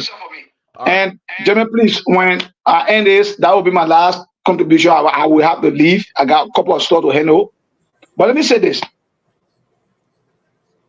You see, like a sitting what his name, Steve Gay was just saying. Unity Party is just an inconsistent political party. Very inconsistent. Today, it will be bread and butter once it is them. When it is not them, Pastor then Sosa, it is the worst. Pastor Sosa, please add honorable to my name, man. I'm an honorable man on this show here, man. Okay, Honorable Steve Gay. Yeah, you can still get my man. But let me say, Pastor Sosa, let me do a quick follow up here. But Steve, how you want a man to call you honorable, and then when you come here on the show, you just say Steve and Gay. You got to put the honorable there. But we're not seeing it honorable. So at least next time when you put in your name, just put HON, then we can refer to you as honorable. So let me say this. During the first round, the UG Fagon, the Stanton Witherspoon, and all these guys, they said, no, Macron not run away, come back. 1 year later, come back. All right? They said Appeton was planted. In fact, they say the Appeton theory. In other words, Appeton was planted by the CDC to steal Bwaka vote. Today, the Appeton become a celebrity because he endorsed them. But the big question I keep asking that they have not answered is why all their endorsement gets split? Why? Why all Unity Party endorsement got split? Steve, or Marco, you have to answer the question when I end. Why all of your endorsement got split? Ako endorse your the state bureau, the vice bureau, the women wing, the youth league, everybody flocked to CDC. Where any Appeton endorse your Appeton vice bureau, the youth, the women, all the mayor executive come to CDC. What kind of endorsement you got? Why your own endorsement? How you looking? So, the thing here is that the Liberian people have seen for themselves. All right. So Appeton endorsement, and again, like I said the other day, politicians in Liberia are getting smarter every day. They are getting wise. Just as the voters are getting wise, the politicians themselves too are getting wise. The same theory I can play. That what Appeton and play. Appeton and hustling. No happen no keep in one basket. You're going as I will go as whoever win will get something. So we understand in theory. But we're back to A. We want the number, so when they come, we're separate one minister position, we'll give it to you. If there are 2 assistant ministers, we'll give it to you. If there are 1 deputy, we'll give it to you. All right? So basically, that's it. So the guys are playing the game. The guys are playing the game. That's exactly what they're doing. State of Bureau one side, the rest of the party one side. Against the State Bureau will go somewhere and he does not put conditions down. No condition could be, okay, my man, we need 1 minister position, we need 2 assistant ministers, we need 1 deputy minister. Okay, gentlemen, we'll give it to you. Hey! Yeah, but Pastor Sosa, why you running away while VK is coming in? VK knew Bigot knew I was leaving. That's why he went to come. No, I'm sorry. I thought the show was still going. No, I had something else to do. I took it off. Bigot, Until the show when you stopped, hear I was my like, what name, you want? political Don't go thing, away. And moreover, why VK coming in when the show at 20 minutes? Yeah, the show got 20 minutes, but we'll give Vicky some little time here. you know, so gentlemen, I say, I go stream political game. I mean, I go or Aperton. Appleton. Yeah, but let's Yeah, bring bigger guy listen now. Bigger guy no see it. Ain't guy listen go to there. no. You want me to talk to? We will give Yeah, Vicky yeah, listen Jonathan up. the time, but let's bring Yeah, listen Alice now. in. You So, go to there. gentlemen, bye bye. I see your Sunday. Yeah, Sunday, yeah, yeah. Let's bring Alice in, and from there we will Steve, I cannot go give my to closing VK. statement. Yes, yeah. Like, The show What got what 15 more. what do you now say about when you can be close? What do you say you can be close? We were giving 7 minutes to opine. Yeah, but lately let's I think we've been around there endorsement and all of that, and I think it's something we're not supposed to be taking much of our time on because no, I I think know, but we it's still part of the discussion. I yeah. don't know So what you want to I touch on. just my response is gonna be brief. Okay, in your response, can you please include your concluding statement because we want to get everybody 5 minutes and give VK 7 there because right now it's 9 p.m. The show's supposed to end now, but we since we started a little bit late, so we adding our 20 minutes. So we'll give you 5 minutes there, Alex, and in your 5 minutes here, I want you to pretty much let us tell us, even though Appleton unilaterally endorsed UP. How significant? I mean, this man was already accused of, you know, his he was a planted candidate by the CDC, and now he's coming by himself. You know, I'm so all by myself. It's a soul game right here. I'm only endorsing these people by myself. My supporters can do what they want to do. How effective or how significant is endorsement? Oh, Ampeter endorsement with can you mute yourself a little bit? Yeah, sure. Ampeter endorsement with Unity Party, it don't carry a lot of weight. Reason I'm saying this is, everybody trying to go for the interest. Everybody throwing a bait. When he met with President Weah, he threw a bait. And somehow maybe based on, you know, like sources says on the last endorsement, like they both party has certain independently, they don't need anybody. So even if nobody, even join CDC, if nobody even join Unity Party, they have a very huge portion of the voters. So by you as a political candidate endorsing Unity Party or that CDC, let's not just look at it to be something that carry a lot of weight because it's just you going there to say, okay, because my interest said this, and the president said, okay, I'll give it to you. Joseph Barker said, I will give it to you. Okay, this is where the bigger portion of my share is. So I go into the party. Equally so, you're not carrying all of your supporter. So if you have 10 voters and 3 go to UP, while the rest of them going to a Unity Party, either way, they both party benefiting. So like the political parties stand up barrier. All they're doing right now, they're seeking themselves interest. They're seeking where the highest share of their political interest lies. Here is a man that never spent anything. Here is a man that never do anything. So if he having to go to Unity Party and they say, okay, yes, but I will not get money, but we know it will win, we'll give you this. Or okay, we bring you on board as a campaign man now, so you're part of us. We need you to reach out more. In how much you can get votes in these places, we need you to reach out to the places. We'll sponsor you. We'll give you a campaign budget and all of that. That budget alone me a lot for a man like Appleton who go into election knowing the fact that you're not win and he just paying 1 or 2 cents. So even if you get like 10% of whatever you spend in the election back in your pocket, you hardly appreciate it. So mind you, like people in Unity Party are throwing money out and here. People in CDC that throwing money out here. So if you go to one side and then your political interest can be mad, oh my man, yeah. For me, I don't want no position, but I'm coming to you to support you. You're winning thing, you don't give me position. I don't care, but this is what I want. And CDC, oh man, you come even with the number you bring in this, that will not change anything from us.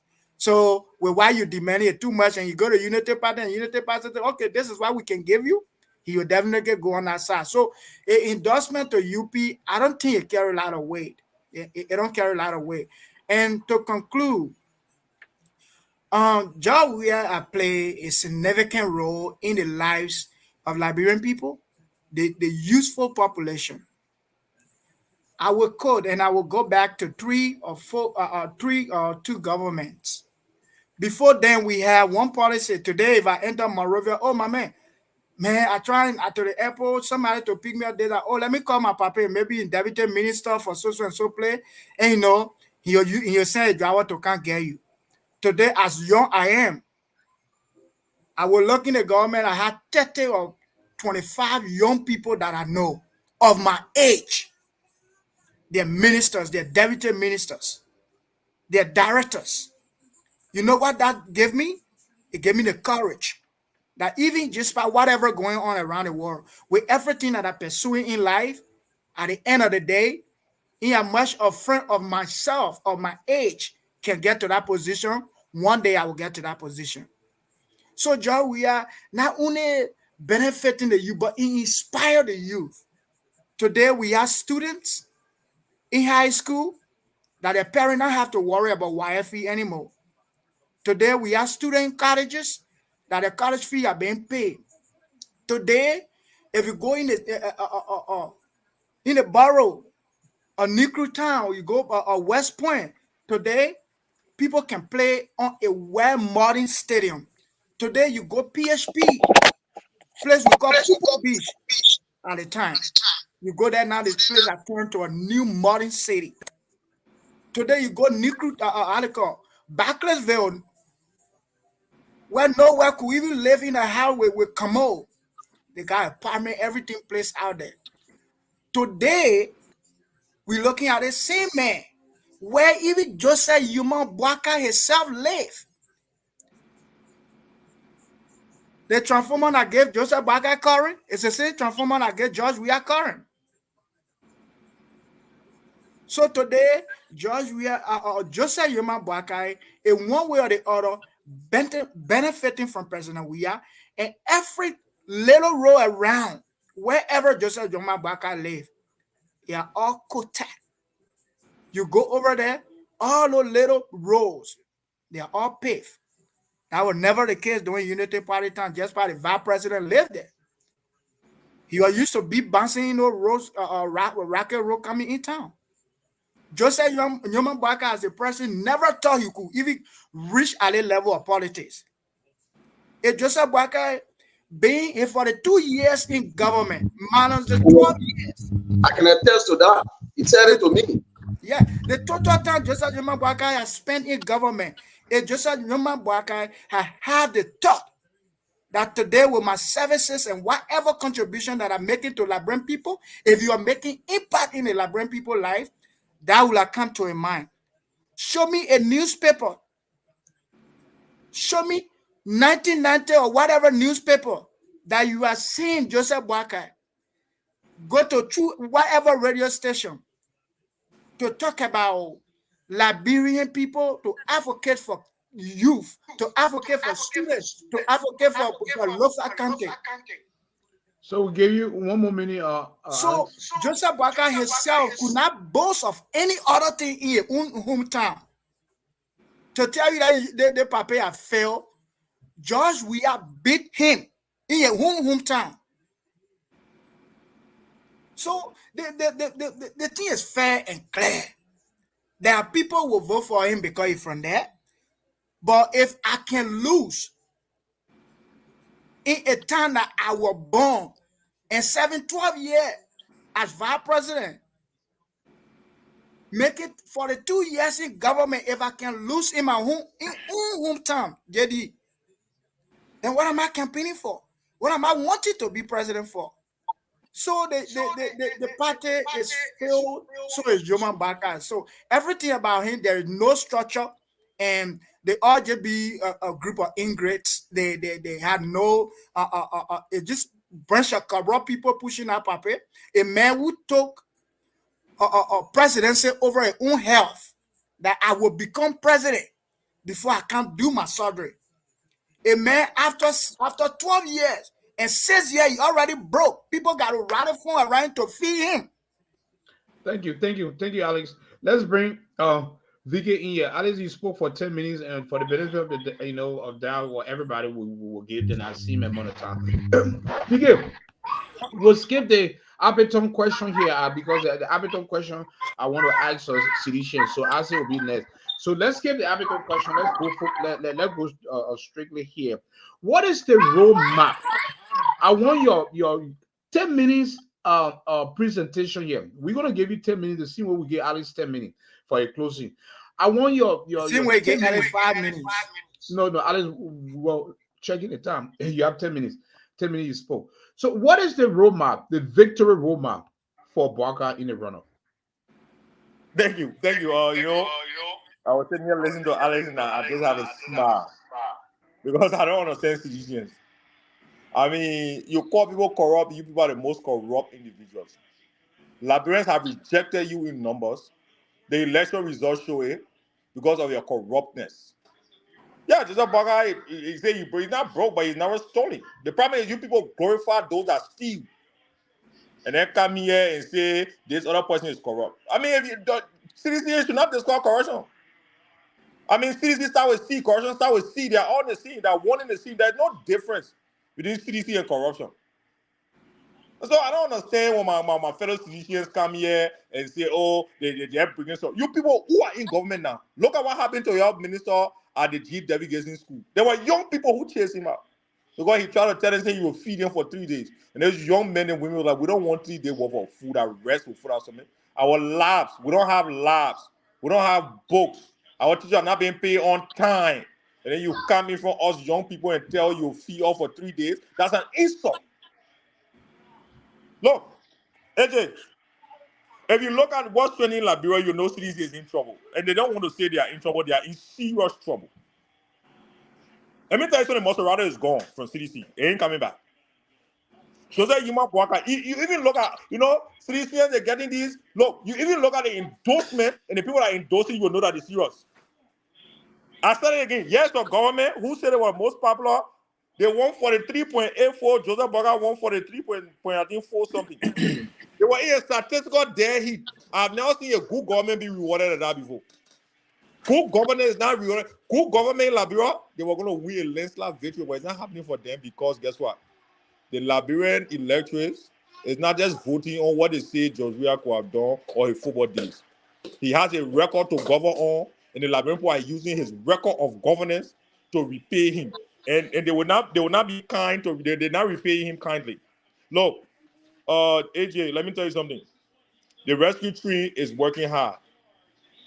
People are endorsing the rescue train. And not just anybody, real people who are endorsing the rescue train who understands the issue. Our many CDC, they put in their own auxiliary group, they're going to go endorse them. I mean, that's how they are, though. And I can tell you right now, if you look at the battleground states, the battleground counties, you understand that GMB already won most of them. But GMB is overwhelmingly winning now in some of those places. And Bong is gone for sure. Bong is actually now gone from CDC. CDC have the Southeast and maybe Grand Bassa at this point. That's it. They are not competitive anywhere else. And for me, I don't argue on what yesterday. I argue numbers. The other day we were on the show when I was leading the show, and I'm sorry you were not there. I brought them up. We discussed the numbers, and people on the show saw it. The numbers prove that look, if you look at the numbers we are looking at now, Jose Yuma Bwaka got the best pathway to the presidency than Joshua does. Besides the Southeast, Joshua won Bon County and Grand Bassa County. Outside of the Southeast, that's it. Every other county, including Monserrato, have flipped to Joseph Bwaka. If you are going to the second round and we are looking at these numbers, he's not going to win Bong again. And he has the Southeast. And now he will probably not do too well in Bopolu. And he already lost massively in Magibi. I don't see how that will change. Cape Mao is gone. Bong is probably gone at this point. Okay? Where is he winning? Where is he taking the vote? Nima is a foregone conclusion. Lofa is a foregone conclusion. Where is he taking the extra votes from? I mean, even my man Otavia gave me how to say this. My man, the men have to stuff ballots. And I told David, I said, Otavia, let's discuss this outside of stuffing ballots. I don't want to put crime on people that didn't see them committee or they so I'm not going to see them going to stuff ballots. Let's forget about stuffing ballots. Let's look at the real numbers. Where does he get the numbers from? And Otavia's had a hard time. He's like, yo, this number, the way it looks, it favors GMB. The only person that will come and tell you it's not so is a blind lawyer in CDCN or a man who just have never read the numbers and he doesn't care about the numbers. But if you are looking at statistics and what this election is telling us, brother, I mean, by everything that can happen, negative or government rigging election, Joe Biden path to the presidency is very easy. Not because it's easy because Joshua can win, but if you look at what's happening right now, you know Maserati is gone. That was CDC's strongest hold. In the first round, they still didn't win Maserati. In the first round, they didn't win Maserati. The numbers are there. Go on the NC website. You check it out. They didn't win Maserati in the first round. CDC, for the first time since 2005, did not win Maserati in the presidential election. That's it. If you look at the other states, if you look at the other counties, CDC does not have enough votes there to be able to win Joseph Boaga. And I'm telling you, you got 5 more minutes. Yeah, look at some of the polls that is ready for CDC. They even themselves are telling themselves, my man, you need to move from being the president and go campaign in those various places. Because even CDC said, understand, those who are reading the numbers, understand that if they don't go into the counties, they don't have the numbers. They don't have the numbers to compete. Look, you can say all you want to say. CDC has a governing record. Okay? CDC has a record to govern on. And that record is not good. The young people, look, my brother was talking about some free education. Look, LU is free. LU is free of knowledge. That's all they go to LU. How can you have free education and you see education building, the classrooms are leaking, my brother? There are no books. There are no decent libraries. There are no laboratories. And you say you offering free education? My brother, library economy is dead. They're crying here about the IMF report. Did you read the whole IMF? Did you see that whole IMF report? That FCC scorecard? Most of them don't read it. They can see the green. They check it and say, oh, they did not go and read the FCC scorecard. Because if you read the FCC scorecard and you see where Liberia fail in the most major issues that are bothering our country. Healthcare.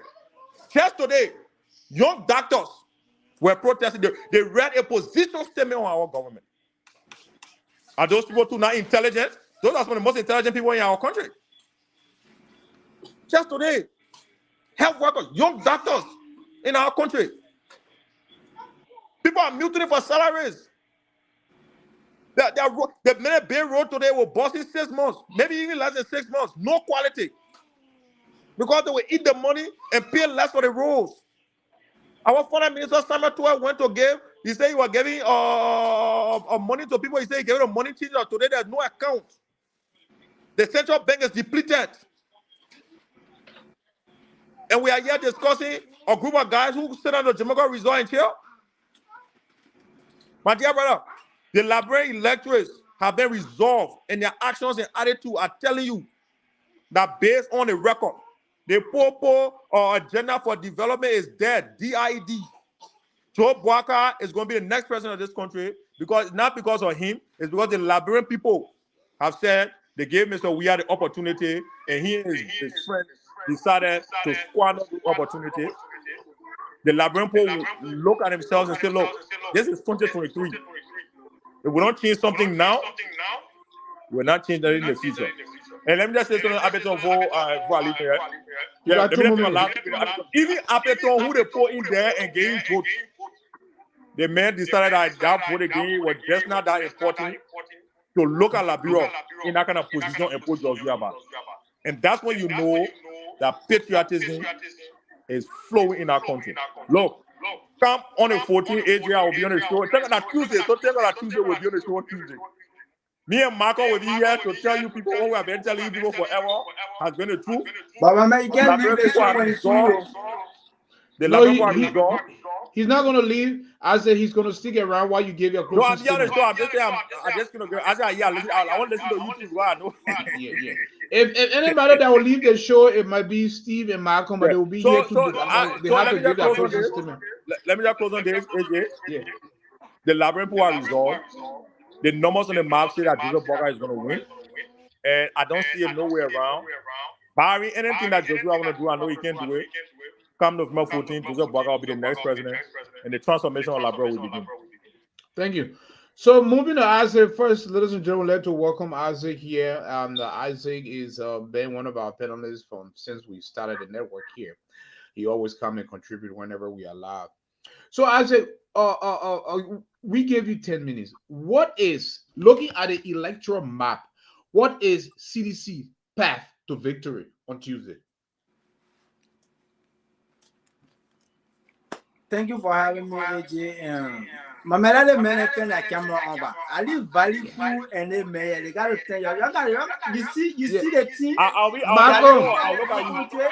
But Marco, that's not fair, man. Isaac, keep me speaking. Isaac, hold on. Let me take 1 minute of your time. Let me tell you, Marco, that is not fair. The man just came out at the closing of the segment. You keep your camera on. The man want to talk to you. Go ahead. My camera on. Just give me 2 minutes. I listen to you. I just want to do a couple of things quick. I listen. Don't worry, my man. Yeah. Yeah, but you know that I mean it because of two of you are on the show. Yeah, you Camera. so please, because you know, AJ, let me say this right. I always see you. Brother inside. Our brother from CDC here, my man. AJ, our path to victory, that one part, see is believing. So that one not concern me. I know we did our homework, but I want to address two men. I want to start with the IT men first. You know, AJ, we are a critical junction in our democracy. You understand? And let us be truthful to each other, right? But God said, every tongue shall confess, every knee shall bow, and every tongue shall confess. You understand? Where now, my man, you see the image that kind of people will run country. My man, VK, don't take the man minute fire. Okay, let my come be protected. I want more minute to the man time. I want more minute to the man time. The immature. I like it. Come here, go ahead. You protected. No, don't protect me, my man. Let the men finish playing around. When they finish playing around, we talk real business. Y'all ready? Okay. I mean, flow. Listen, flow. Okay, AJ, like I was saying, right? We are at a critical junction when it comes to our democracy. You understand? And God have exposed Joseph Boakai and his clique to us, but we just refuse to accept the facts. You understand? Joseph Boakai is not no clean alternative. When you look at me, I don't get prime with Joseph Boakai. This is why you see Joseph Boakai is old to be my grandfather, my father, maybe my great grandfather. This is why I don't go after Joseph Boakai. But the people that pretending for Joseph Boakai to tell that Joseph Boakai is fit to run our country, those are the people I'm looking at. People that value, people that they men are saying that right here, right?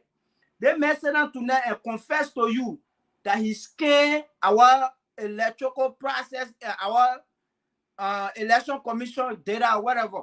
You understand? He sat here and said, then you want to tell us anybody bien les men JMB legitimate, they associated with Stanton, a whole criminal.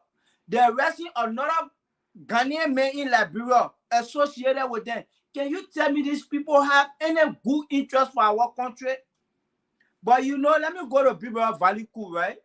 Valley Cool, my man, you know les men like artist specialists. You not got nothing to do with politics. You want to be community leader.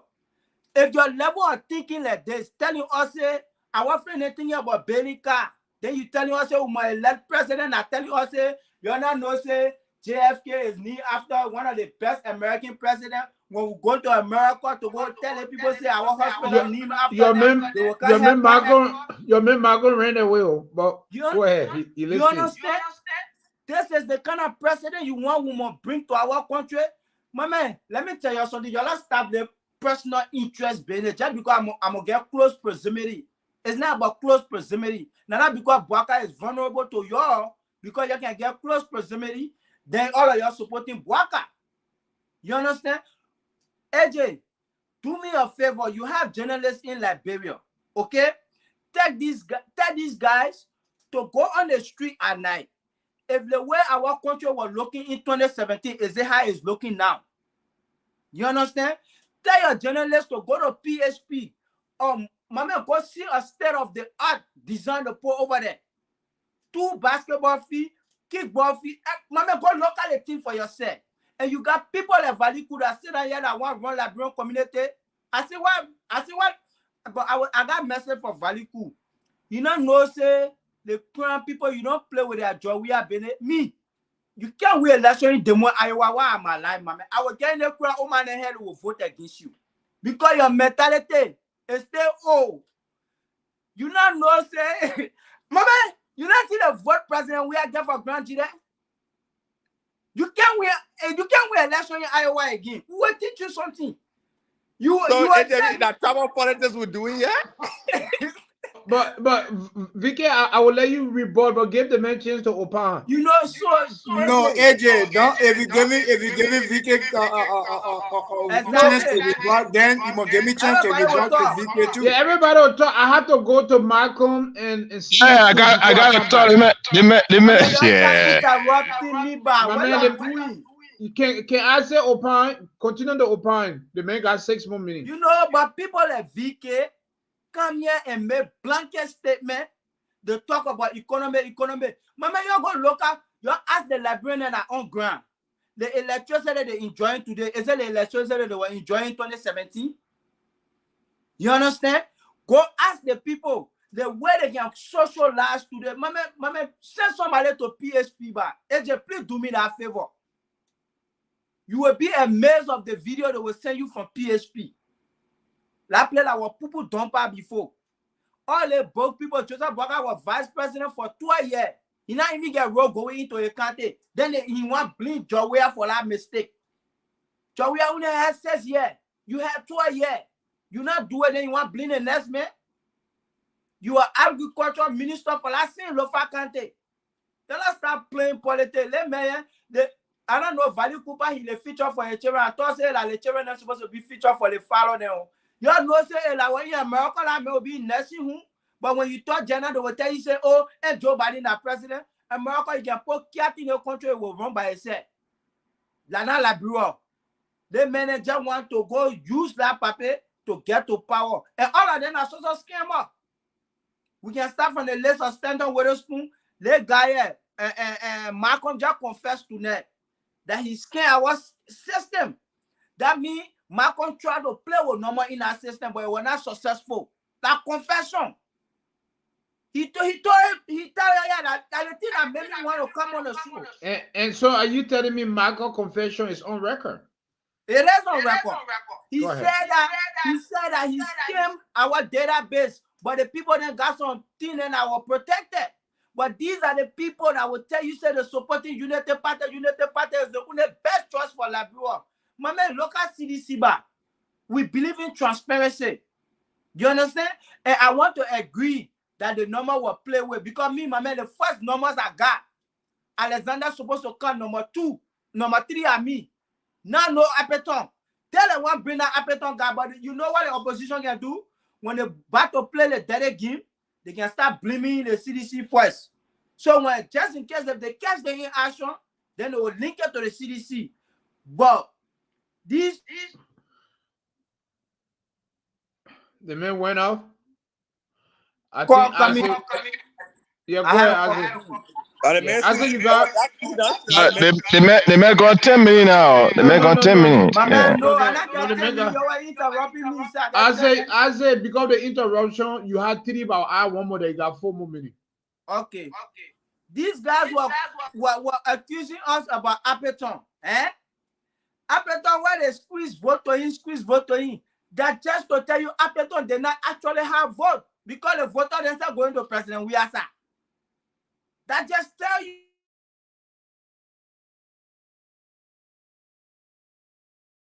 A man using 3G network. I think somebody been calling him. I got a phone call coming in, that's why. Can you hear me? Okay, so like I was saying, right? Appleton did not really have no vote because if Appleton had vote, the voter then will follow him. But the man not even like they said, we not see the man campaigning. We not know who a voter there. But you got Ghanaian men working for them. I feel like honestly, Amarakone should do a rerun. They should have a rerun in Amarakone place. Not only that Ghana men will get arrested. They should have a rerun because his result is not legitimate. Because he had people that had data that were playing with numbers. Honestly, if that Ghana guy will get infected, Amarakone needs to get infected too. He needs to have a rerun. So they can see will come paper by paper. Because these people are a bunch of crooks. From the likes of Stanton Witherspoon, the converter felon. But you see, the United Party still worshiping. But now, let me tell you, let me close my 2 minutes. Let me take it to tell you our path to victory, okay? But I wanted to deal with it, man, first. AJ, I will put it to you like this. You can see the momentum from the first round to the second round is not the same. You understand? You can see that these people, their mindset have shifted. They're not attacking President Weah again. They're acting like they're running against Henry Costa. Why are they attacking Henry Costa? Henry Costa have become the center of attraction to the opposition. You understand? So first of all, they are distracted while we are at work. We're doing groundwork. I can assure you, AJ, hold me to my word. We'll get better number in Nimba. Due to the groundwork we did in Nimba. The number that will come from Nimba will be better than the number that came out before. You understand? And that groundwork, some of us are engaged in the groundwork. You understand? So then I let Valley Kume, Vanessa, they just kind of play blanc loyally. Oh, Joseph Baga will win with no statistic. I don't know why he pulling out a great number in calling. Because the opposition, they feel like just because you can speak English, that means you're making sense. You understand? But when it comes to the actual fact, these guys don't have no path to victory. While we're getting a whole group endorsing, or these guys are celebrating individual endorsement. The only way they can win is by cheating. And we're closing all our loophole. We're tightening the thing up. And you, my man, let me tell you something. If you think you're acting in America, yeah, they got picking in Liberia worse than you. You understand? So if that were not the case, they will not catch that man in the first place. You must know somebody on top of somebody. So you don't be playing around. They got men that are going to Dubai and train and come back, and they buy experts. Sit down there and be playing with yourself. Like, I will close on that note, AJ.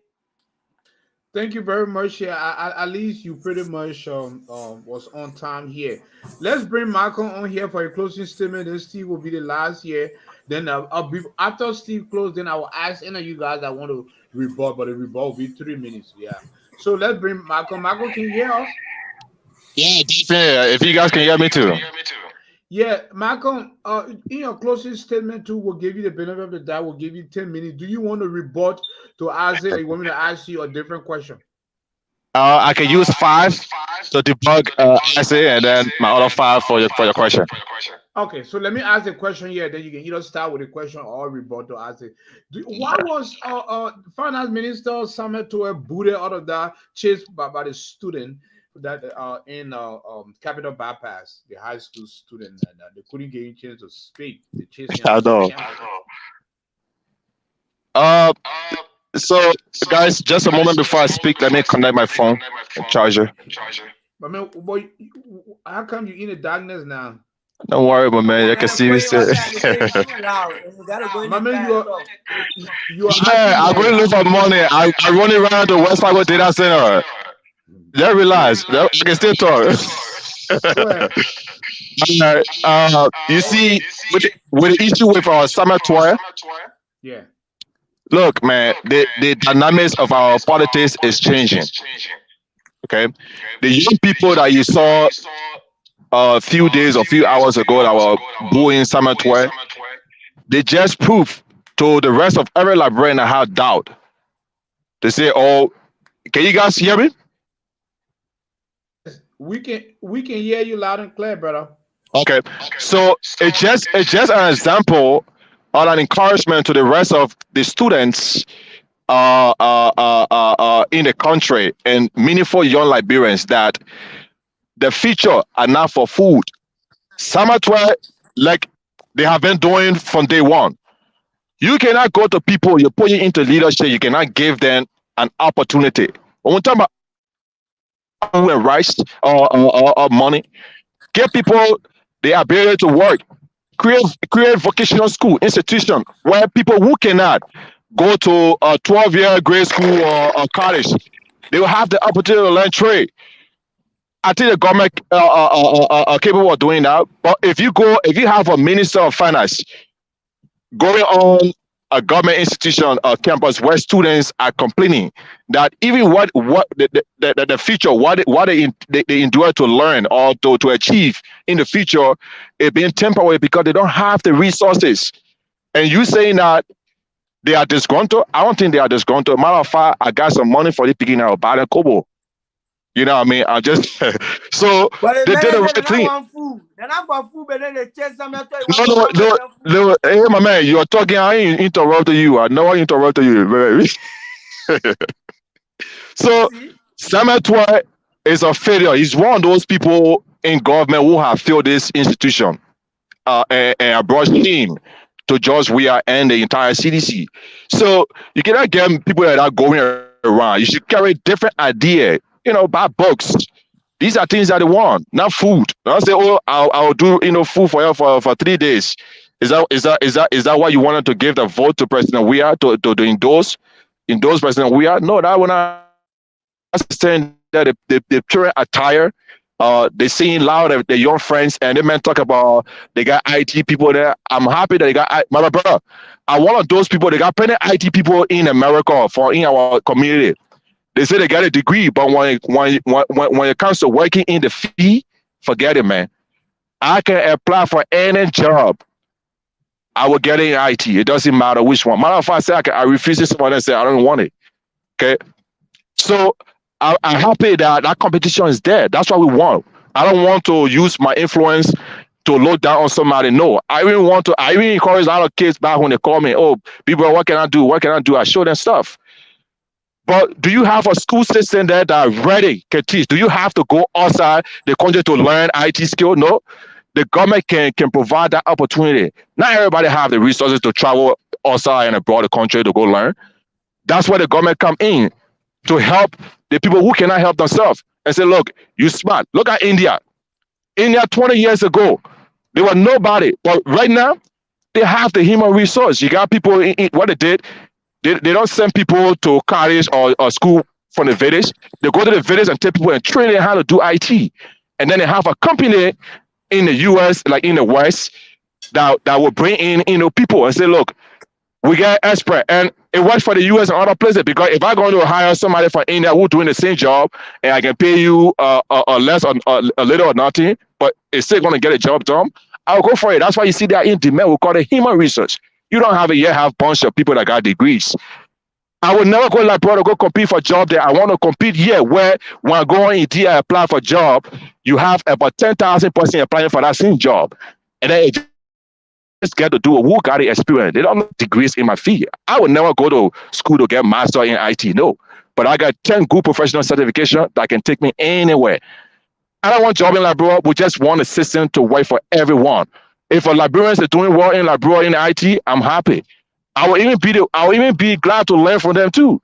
So I'm not that little in my mind in the way I think. I always appreciate people when they do great. So my brother, do not say, oh, the beginner in Liberia are happy when they're doing something great. That's what we want. We see Nigerian putting a lot of numbers in terms of experience and career. Do we find people in our country? No. We got people that got degree and just decide to worship people. No. I would never worship anybody in Liberia for a job. I will tell you that. You will come after me. In my fee, I tell people how much you pay me, where I want to work, when I want to work. That's how it's supposed to be. That's when you know that you have that references, in your speech, in your fee. So I'm not boasting. And when I tell you, say I scan the silver, it's part of my fee. I look for target, vulnerable target, and I exploit it. Your system is vulnerable. I will exploit it. I'm not the only one that will take advantage of that system.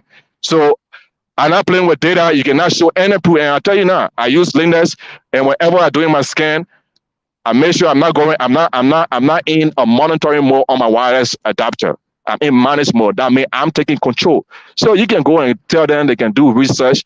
But yeah, if you have a vulnerable system online, once it's on the internet, it can be exploited, and I will exploit it.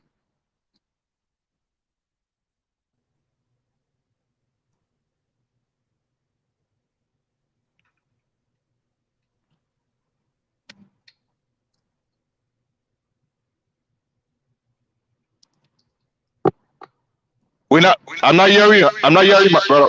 All right. I said welcome. Yeah, thank you very much, Malcolm. Can you guys hear me? Can you guys hear me? Yeah, we're hearing you. All right. So can some of you guys put your phone on mute because the echo is heavy in the back. My phone. All right, just put your phone mute. Okay. Yeah, somebody Thank got you. 2 phones. They got lower the other phone. Yeah, thank you, Malcolm. Here, I would like to welcome one of current situation long-term analyst here, Mr. Vani Saki. Mr. Saki, welcome. Yeah, thank you, Mr. Holt. Thank you. You getting me, Clark? Yes. Welcome here. So we will get to you, Mr. Saki. Let's bring in Steve here. Steve gonna give his closure. I gotta go back and come back. Mr. Holt, someone calling me, so. Oh, okay. Let me go back and come back, okay? Yeah. Steve, can you hear me? Yes, I'm hearing you. So, Steve, do you want to respond to any of those comments from either? Let's see here. Steve, can you hear me? Yes, loud and clear. Yeah, do you want to respond to any of the comments from either Isaac or Malcolm, or you want me to ask you an additional question? Maybe I have a question, and I might share the meaning with some of these things. All right. So we will do that here. Just a second here. Let me add Mr. Saki to the stage here. All right, Steve. So one of Alpiton supporters expressed his grievances here. He wrote here. He said, Alpiton, who accumulated those votes by chance, strongly believe that he has arrived politically and doesn't need assistance of those who really assisted him to attain such milestone. It is quite unfortunate.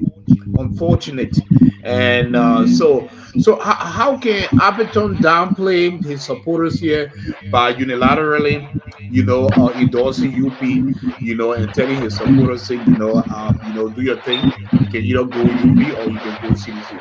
How does that play out? Okay. Thank you. I know. The host, can you talk to the brother that?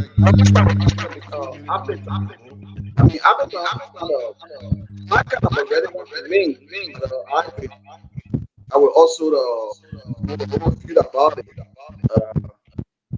We both. Steve, you breaking up. Yeah. Okay. I don't know what it costs, but I think. Mute outside now. All right, gentlemen, since Steve is breaking up here, go ahead and mute yourself. After Steve is done, then we'll bring Vani on here so that way we can understand Steve well. Steve, everybody gonna mute.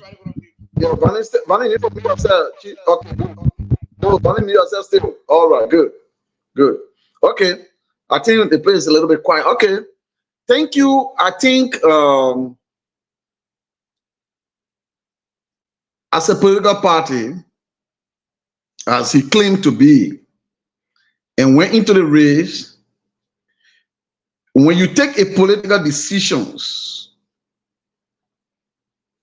it means that you should be ready to stand the challenge and make an informed decisions that benefits your people and your followers.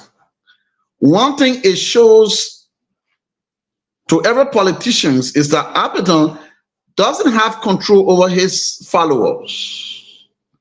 And I might believe that Appleton vote were accumulated maybe by mistake, coincidentally, or some kind of means, because he grew a little bit of beard. People might vote him and saying that he might look like this Mandingo man who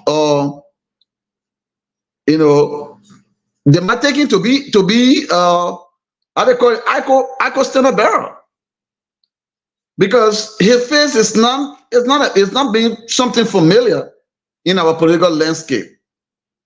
And so coming from a bike and just growing at the top, he knows the way how he played it out.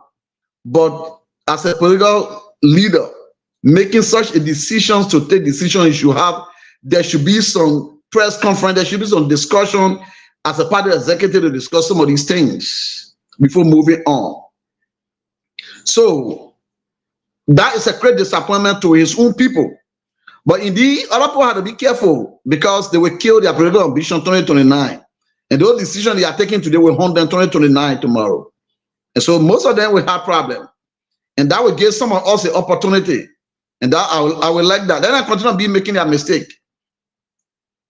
We are watching them. We're taking point. And we are looking where they are making mistakes to also improve what we can do. But in order to respond to the rest of the guys, you know, for every time I come on the show, I speak holistically. And I speak with a technical know-how. I speak as a Liberian from Liberia. I'm not speaking from political or internet or social media politics and propaganda. I tell people on the platform about what the startup of Liberia is. And I will say this clear. As a analyst, for now, a contributor to this show, having been a standard bearer of a political party, I bring myself to that level so that we can discuss our politics because I'm not ready yet. But I will tell you that there is no chance or chances of Joseph Boakai becoming president of Liberia. The fact is that there are deceptions. There are a lot of deception. There are a lot of alignment that Joseph Boakai was to rebuke. Those alignments are using against him today for this second round. And is playing cleverly that will defeat him. You see Joseph Boakai aligning Johnson to tell you of his campaign and having speeches. Joseph Boakai is aligned or butt naked to having a voice and a major role in his campaign. Stanton Waterspoon to have a major role in his campaign, contributing to the Ghana man who was hired by them and linking with them. These factors are not good for our democracy. It shows that Joseph Boakai doesn't have a good follower. Let us also understand, Unity Party, Liberian should know that voting Unity Party again is like giving over 24 years of leadership. Then can you give us a measurement of their 12 years? Do not tell me that the party Joseph Boakai is running on is not Unity Party. It's a same Unity Party yesterday that was saying, Raul said he took the country money, Ellie said I took the blame. And Joseph Boakai never disagreed with that. He never agreed with that. That was the same Unity Party that were there 12 years. That you look at as a Liberian. And you said their government, you gave them 2 chances and nothing they did that could be substantial to Liberia. You want to bring back the same political party. Only because you said that you moved early, you put Joseph Boakai, so it became new Unity Party. That's a deception. That's a serious deception. What changes United Party going to make that they're not made 12 years? Tell me what the changes are going to make. What's the big deal that United Party coming? Are they from heaven? The new brand upon are coming out there from heaven, right? You know the same guys that reign of 12 years, you bring them for another 24 years to run our country. Where were those same guys that had all of the brilliant ideas? They could not help 12 years to succeed. They're coming back for another 12 years, for 24 years so that they can succeed. That's a deception. And people sit here today and say he will win. Can you even sit down in your rational mind and not even using a young faith or United Party, like somebody guy who said they are policy or oriented to take lead or United Party to run it? You are taking a lifeless man who got no age in your favor, who got no thinking in your favor, who got no strength in your favor, to come back and say he is a feature of our generation. That's a joke. Simply because you don't want to see Georgia succeeding. It's not about Joshua. It's about the young people, the intellectual people. You know, but they feel that they are going to bring dream. That's why they stay using Joseph Wagner. If not, they could have bring their own day to come and say, we can lead the young generation of our time. Because we got the knowledge.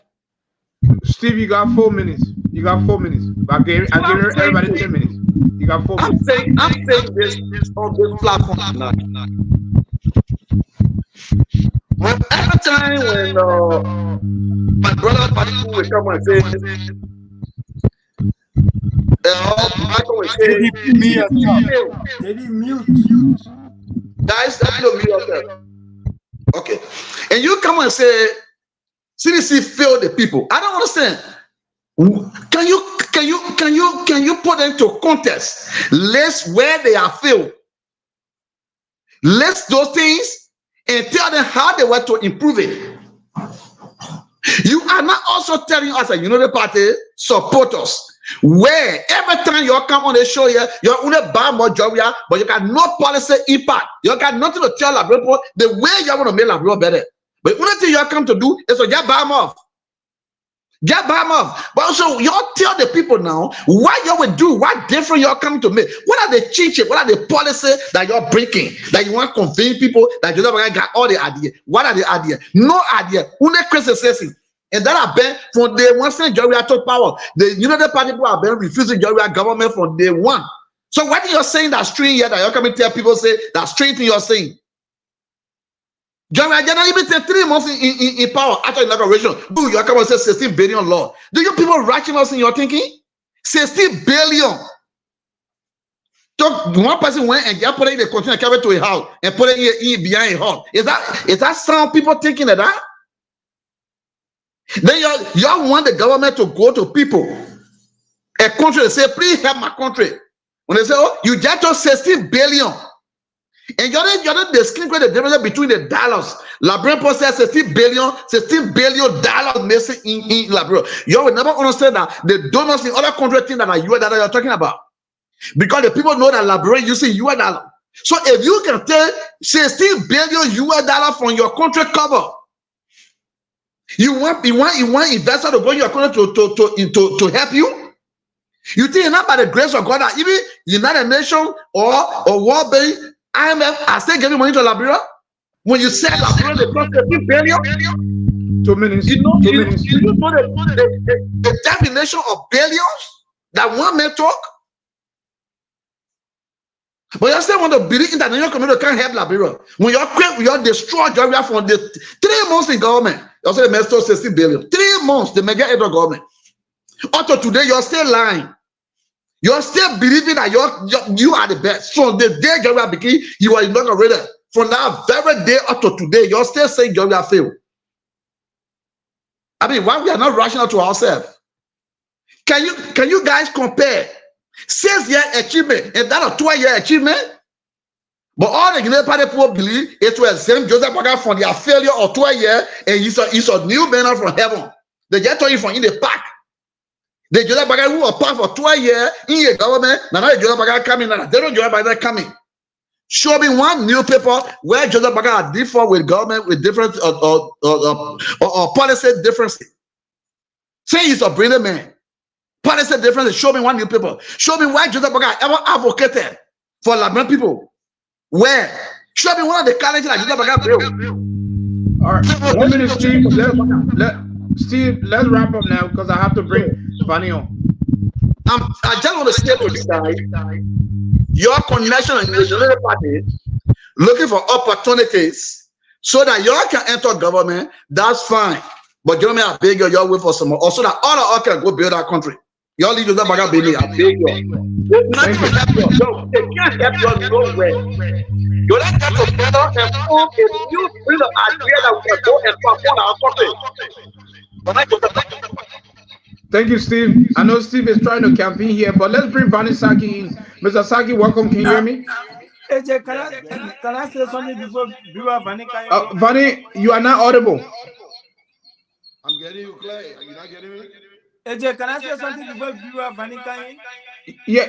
But hold on, let Vanny come in. I said, let's give Vanny the opportunity. But I want Vanny to respond to breaking news. All right, Vanny, can we mute our phone for Vanny? Vanny, can you hear me? Yeah, I'm hearing you clear, Mr. Host. Are you getting All right. Go ahead. And I know you. What say you to what Steve said? And what is your looking at the electoral map right now? What is the victory pathway for JNB? Thank you so much, Mr. Host. I'm not audible. My man, I'm not hearing Vanny. Can you guys hear him? Vanny, nobody can hear you. Vanny, you gotta go close to your phone. I think so. Turn the volume up. Why are you asking the man supporting JMB? I mean, I got all the volume over. You're not talking here tonight. You're not getting me? I can hear you. Go ahead, Fanny. And then man, I want to play with you. This season and that trippy. Are you getting me? Man, put your volume up. Don't mind Steve. Forget the way I said, I went down and we'll join together and go rescue the country. Would not be rescuing. Mama, you are not well. I say Iowa. I think Vanny need to change a position. A position Vanny, kind you of still lose that cell phone. You still lose that phone. Let me go and come back. You don't know. Listen. You don't know how the crown man in Iowa like strong job we are supported there. You I saw my woman that they understand our national politics. They know what we do. They hate supported there. I will make sure I will shock you. All my woman say Biami. All my woman say Biami in the community here. You see, you love all the crowd vote. They crowd on my people. They came from Biami. I think you talking about propaganda. Oh man! But AJ, you see what happened to United Party? Vanny, audible now. Vanny, we hearing you. Vanny, go ahead. United Party. Yeah, gentlemen, please. Yeah, Vanny, hold on. Gentlemen, please put your phone mute, man. Let's give Vanny the opportunity yet to open. Thank you. Okay. Go ahead. Thank you so much, Mr. Host. And I want to say to President Bigot from the UP, I want to say thank you so much to Alex, Arce, Steve, Mr. Host, and the other guy. Let me make it clear that I'm not a unity partisan. I am an independent, so I want to make that very clear. I was just forced to come in because of the question of the pathway to victory. I know it's a question that you will not find citizens answering because they got no clear pathway. They're still hoping on miracle. We don't talk politics, we talk miracle. But you know, it's laughable sometimes when I hear people saying all those who support Joseph Boakai are doing it because of government job. I think if people really want to go to government because they see somebody as a weak path to enter government, I think Joshua is the weakest path.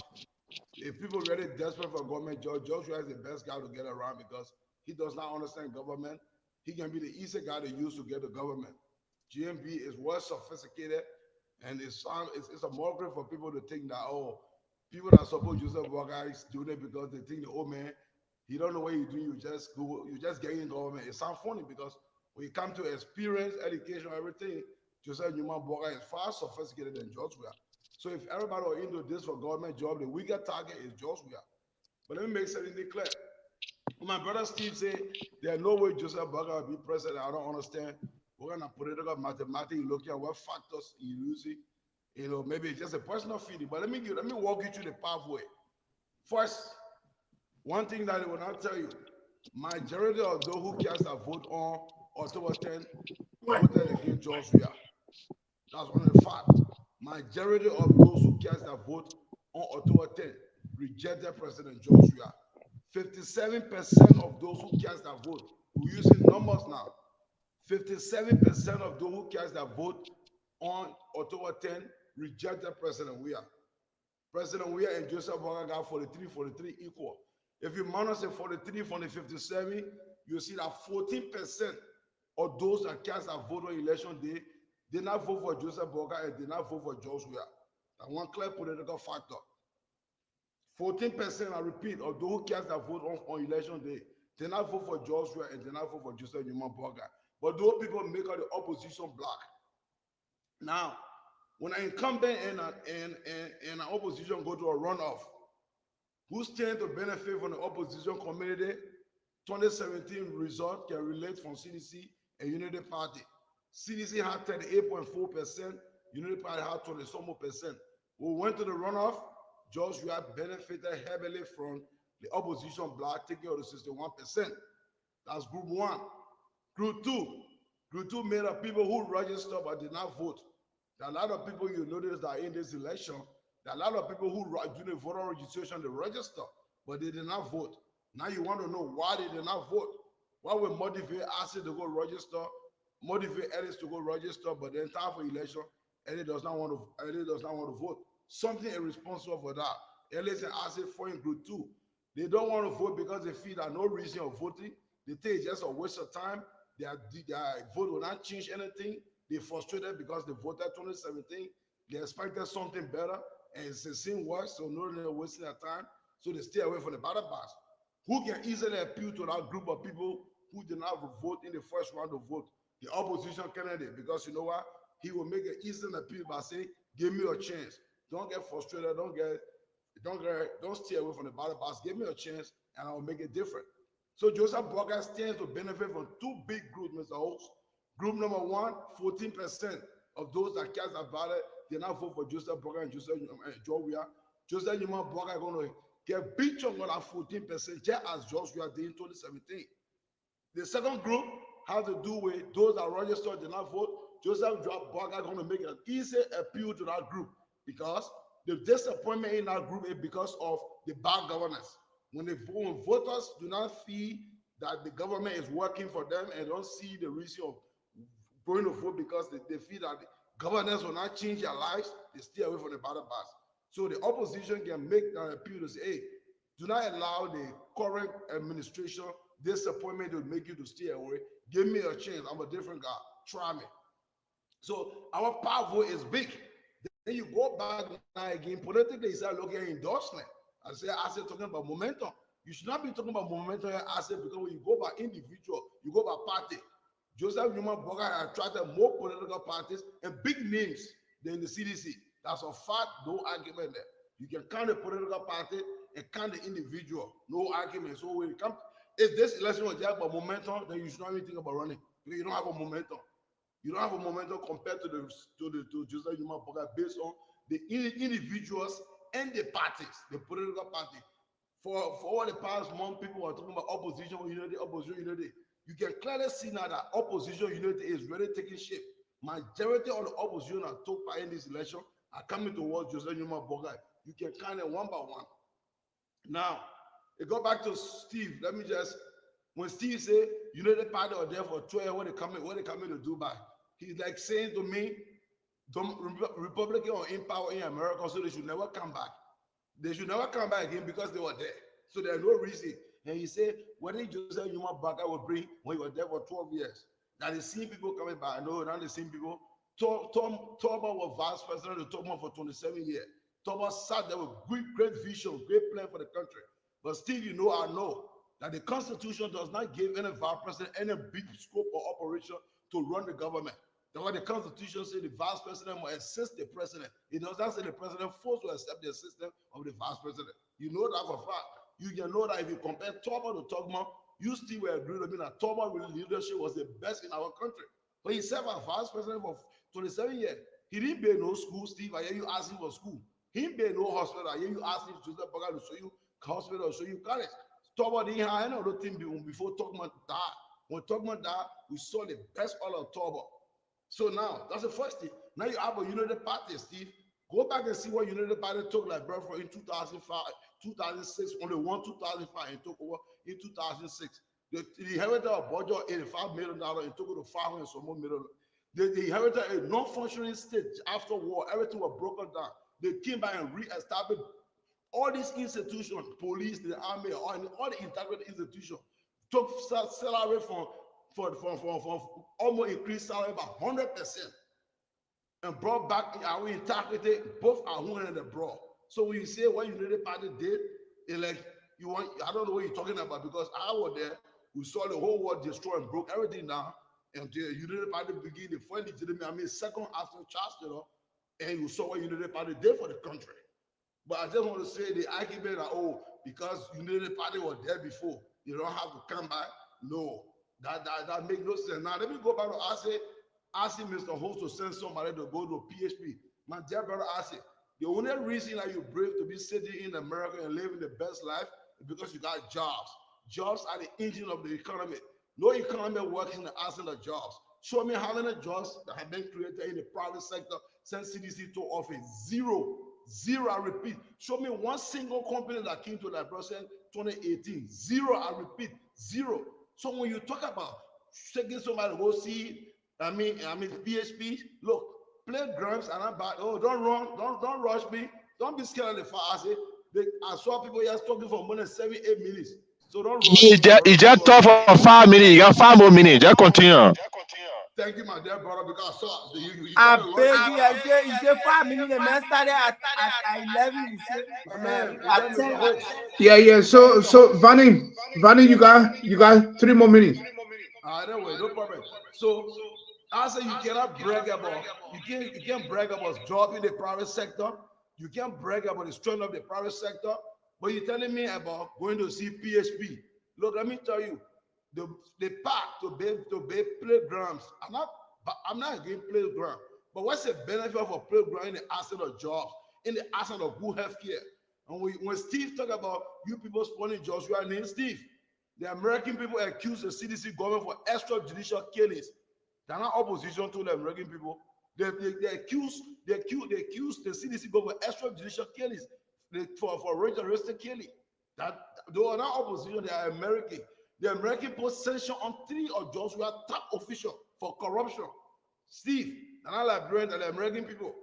So I hope you understand all these facts. So when you say, oh, you just hate the man, nobody hates anybody. These things are facts. So I just want for citizens to tell me, how can people lives get better in the absence of jobs? You run an economy for 6 years that yet to provide jobs. You got a senator who brag about the public sector because he does not understand that the strength of our economy does not rest on the public sector. Because when you run a big government, what happen? You lead to big spending. You came and talk about harmonization. Your harmonization was a scam, only intended to create big government because you brought more partisan in 2018 to the government. Now you didn't have the revenue to pay them. So what you have to do, you have to cut and create salary for the additional people. So when you threw more people into poverty because you cut people's salary to create salary for other people. So my dear brother, CDC can't show anything genuine. So to be showing me playground as the reason why jobs you have to be elected when you pay visible part just few miles, 1 or 2 miles away from JFK, where people go to die, where people patients get there and they reject them because of no bed. If you are lucky to get in, no medication or no doctor, but you get a visible part right here. I don't know visible part in hospital. One is of more priority. I say Joseph Newman Boaka will take leadership and he will prioritize our priorities. We'll focus on what we need now. First focus is to build a modern police force because you know what? security is the gateway to economic growth. When the country is not secure, when people do not feel secure to come and invest in the country, I say you can build all your road, build all your playground. It will not attract a single job. That was 6 years in office. You are yet to tell me one quarter factory that came to Liberia or one quarter company that came to Liberia. So I just want to say, Mr. Holt, I show you the pathway. We're going to beat the election bigly. When you talk about Ghana, man, he was not brought in. You nobody can hack our system. Our election is simple. It's a manual process. Nobody can hack it. It's not computerized system where people voting online. I say it's a manual thing. So we brought Ghanaians to teach our poor watch. It's nothing about it. You crying. Then you talk about cheating. Let me conclude there, Mr. Host. Who has the capacity and infrastructure to cheat in an election? The opposition or the incumbent? That you should think about Africa. So when you accuse the opposition for cheating, I say, then you don't even understand Africa. Because who has the infrastructure and the capacity to cheat in an election? It's the incumbent. Who appoint people to serve in the commission? They're your president. So who has that infrastructure? So if you say the opposition cheating, I don't know what you're talking about. So I just want to say, my dear brother, the facts are there. 57% of those that voted rejected George Weah. And the fact you that don't know, you don't like to listen to. Majority of the people rejected George Weah on October 10th, and majority of them will reject George Weah again on November 14th. And the pathway is just like human power has a bigger pathway. Thank you, gentlemen. Right now is rebuttal time. Yeah, so because of time is far spent here, I will give everybody 3 minutes each for rebuttal here. I know everybody have made a closing statement here. We No, we started the show driving, Mr. since Holt. I'm 7 just listening to the rest p.m. of the here. guys now. So We driving. I just listen to the rest of the guys. Okay. and then rebuttal, Alex. Go Yes, for it. yes. Yeah, let's start with Alex here. This is the last 3 minutes here for rebuttal. Yeah, so yeah, so you can rebut and you can do a closing. So It kind of rebuttal is 3 minutes, then your final closing is 2, so you get 5. But it's very time sensitive because I'll be watching the time. Alex, go ahead for your rebuttal on end of the statement from end of your opposition. so somebody need to mute yourself. I said, please mute yourself. So if when Steve talk about unity party not bringing anything new to the table, and these are pillows, I listen to my big brother down there, Vanny. I know him myself every time with me, we share hand. I know how deep he informed. He know how deep I also inform. And you know, Vanny being the one dragging Unity Party feet to the table. I can say 2 years or 1 year or maybe 3 years back. Vanny Saki was one of the pin in Unity Party bought. And Vanny Saki trying to be a praise singer now to Unity Party. It kind of like the statement Steve made kind of like makes sense to me. Like they're not bringing nothing new. They're not bringing no new people. It's the same people that circulating with them that telling the people the same story they need to listen to. And George Weah as a person had done extremely well for Liberia, and other people don't want to see the fact that George Weah is doing well. Unity Party is a party honor Joseph Yuma Boakai.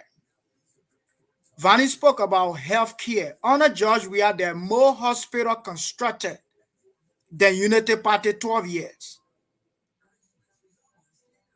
Honor George Weah, there are increasement in salary than even Unity Party.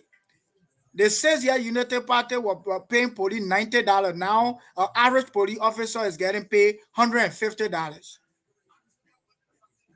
So the increasement over there is bigger than even what Vanny is talking about. Other Unity Party are not brave enough to tell me that since I live in America and I get citizenship of America, I can't own anything back home.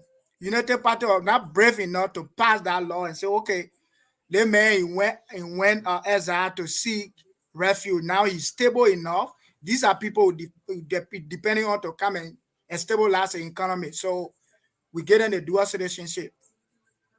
George Weah were brave to do that. On a Unity Party, Prince Johnson and other Nimarian caucus were even having more influence as compared to the vice president. That's why you see Nima today. All their major roles are getting completed because they put pressure on the government.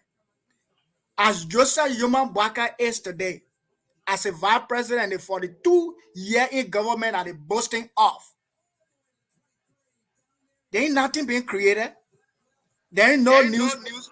There ain't no You got 2 minutes to wrap up, Alex. 2 minutes. 2 minutes. yeah, there ain't no employment. So like the same wine in new battle. So who extra? Joseph Yoma Baka being 42-year governmental experience.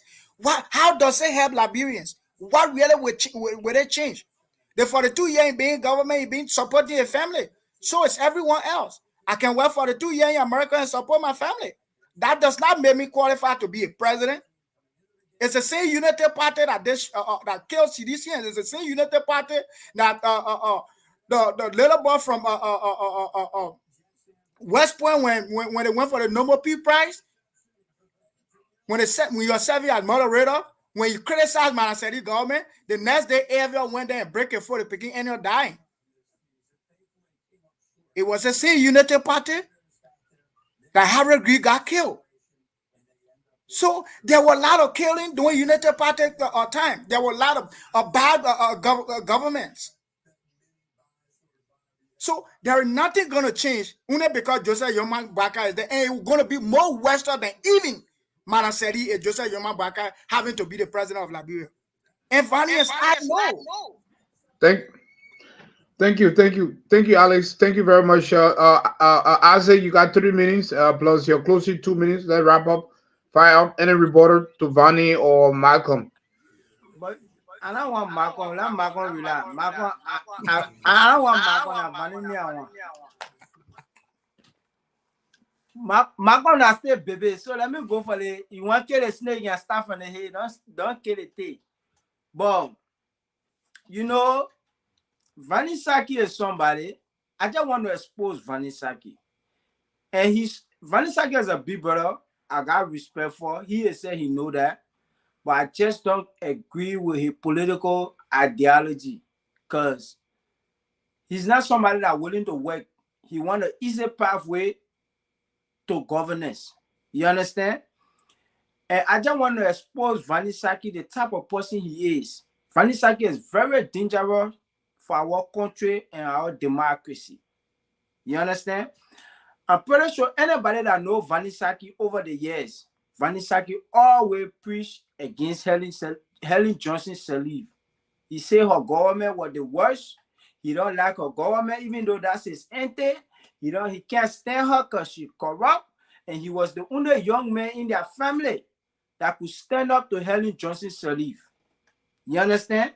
But this is the same Vanisaki today, standing on this platform, praising Helen Johnson Sirleaf from where she took the country from to where the country was when she left office.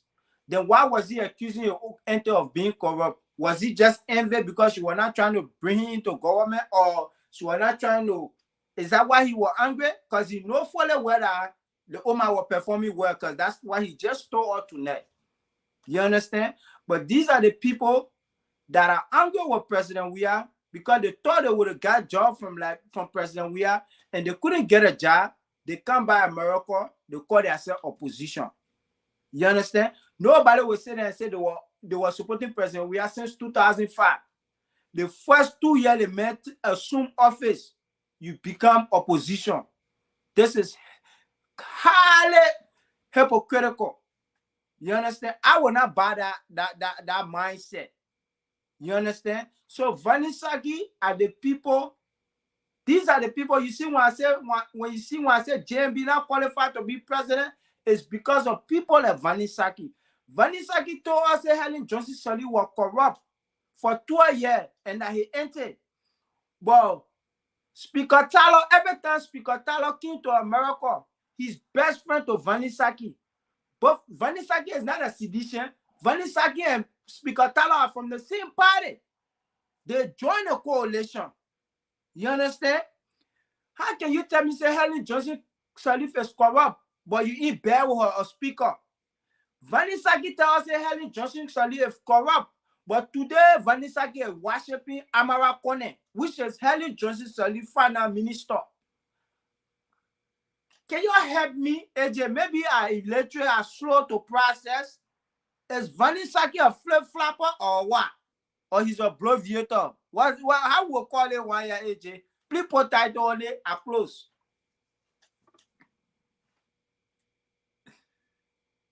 AJ, getting me?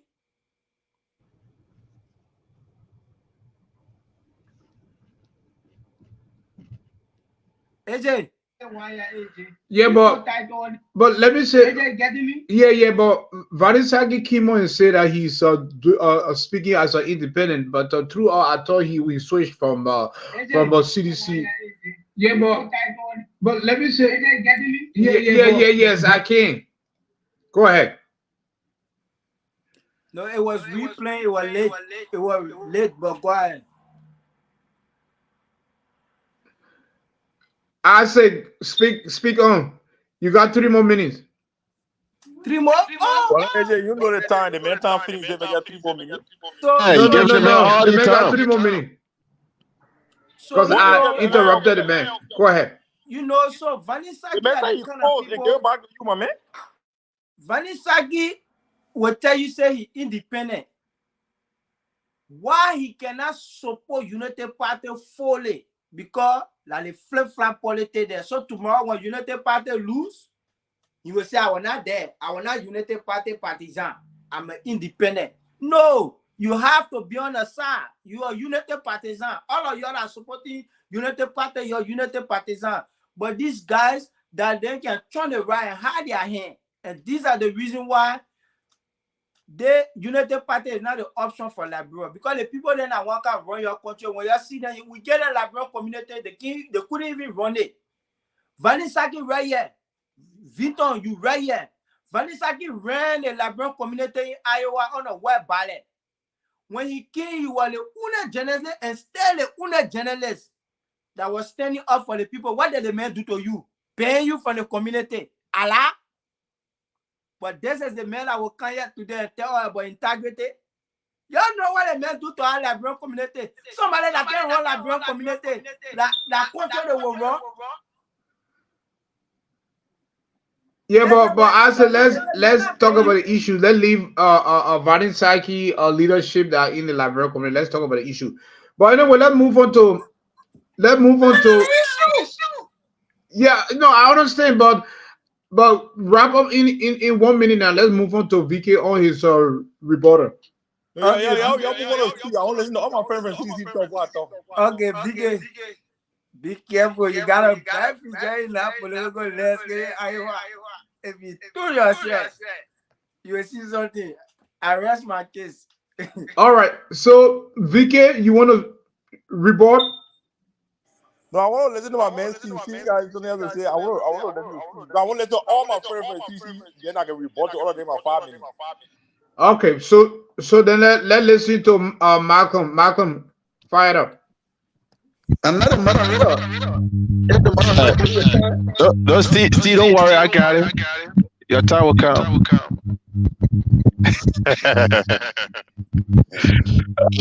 All right. So we have heard a lot tonight. We are seeing attacks from the CDC panelists against my brother Vanin, and I just want to say 1 or 2 things towards that. Okay, Isaac, you see, when you are supporting a political institution or a political agenda, and if that agenda did not yield any fruitful structure that will benefit you as an individual that's supporting that institution or the people that run that institution, it's just a problem. I see nothing wrong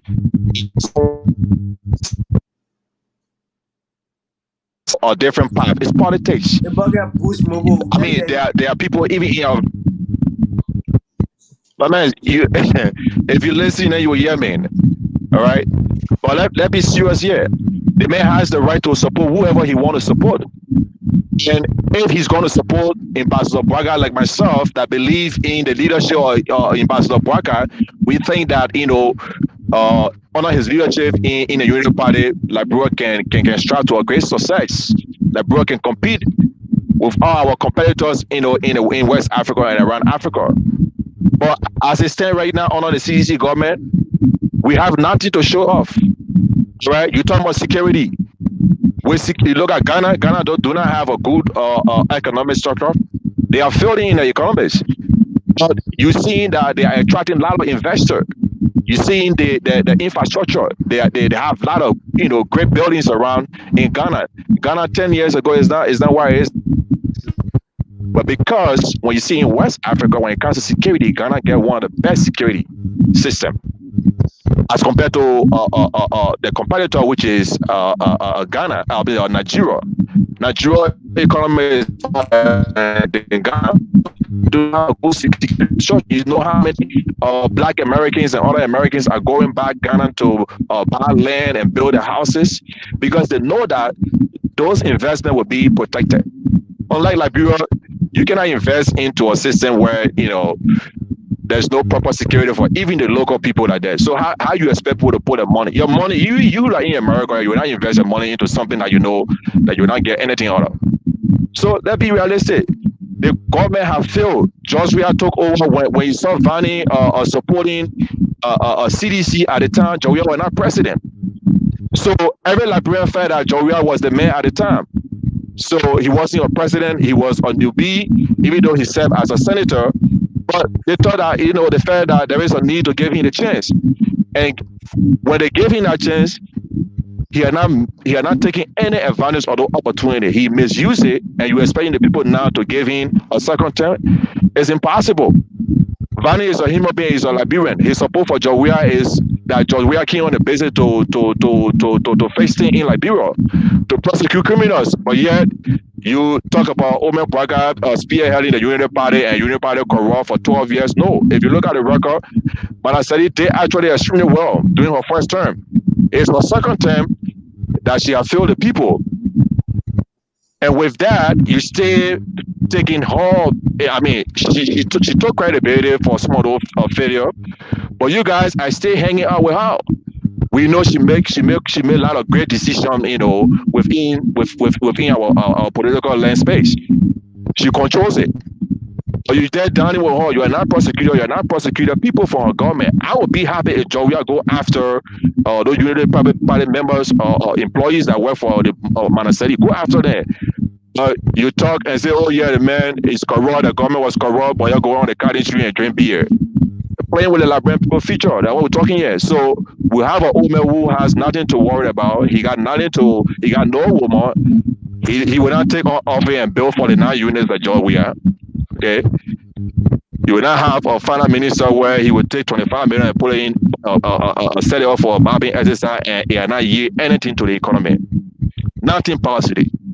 So yeah, we're going to make sure we will speak to our people and make them understand that there is a need to consider the future of this country, the generation to come. Maybe our own will go away, will fade away, but we are fighting for the one that is ahead.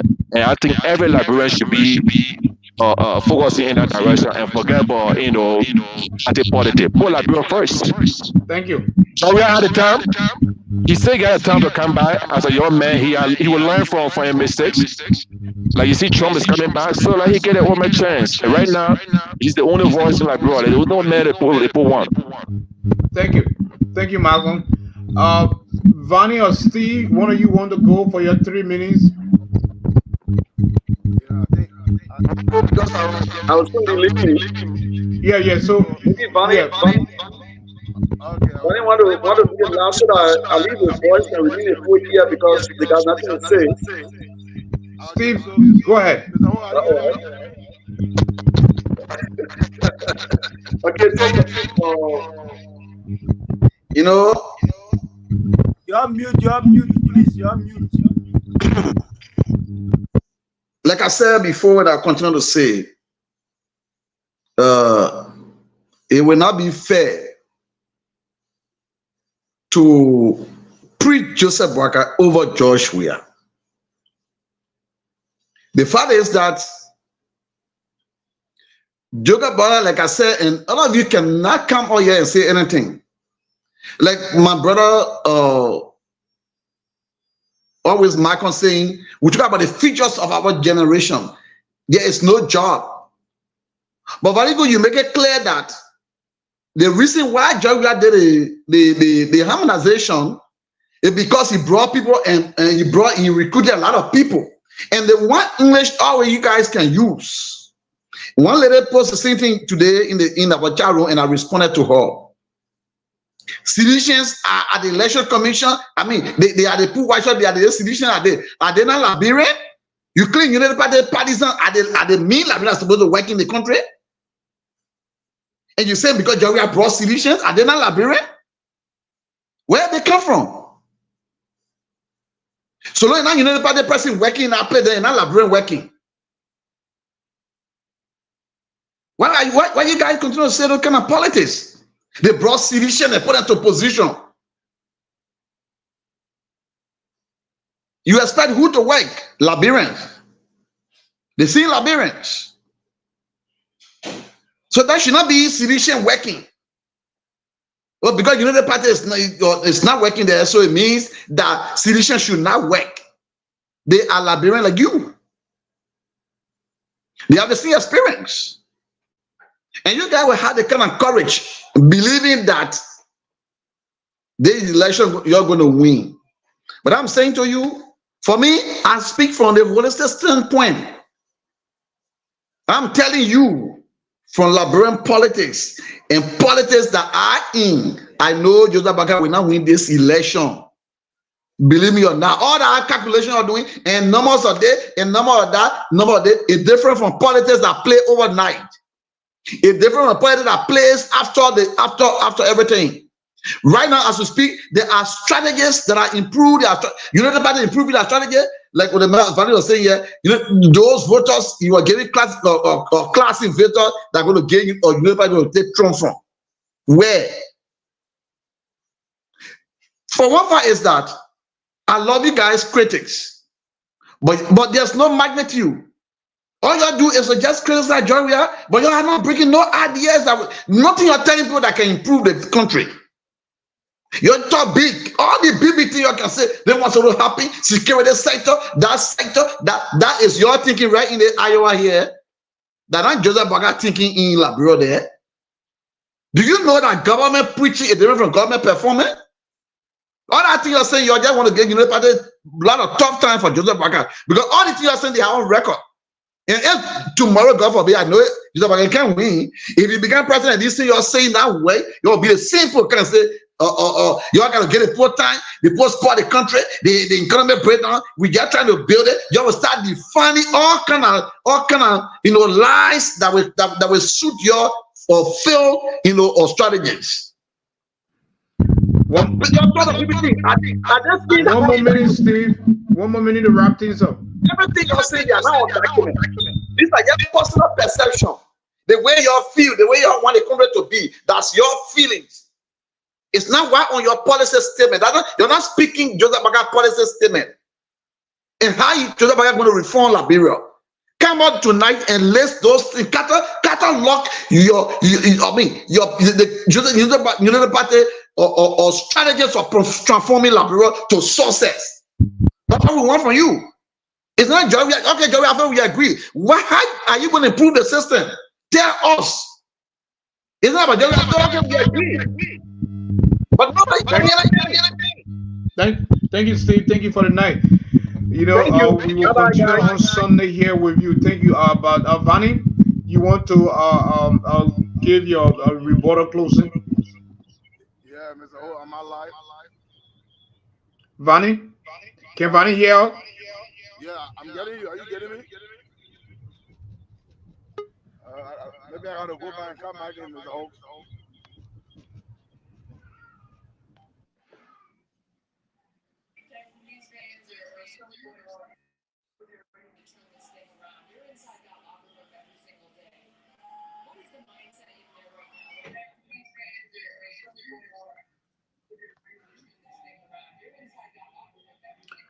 Mr. Saki,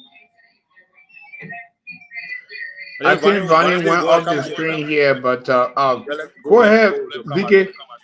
Mr. Yeah, Saki, you know, I I think think Vonnie Vanny went go off come the again. screen here, but Yeah, let's go go make ahead, go to come again. VK. Mr. Yeah, Saki. you know,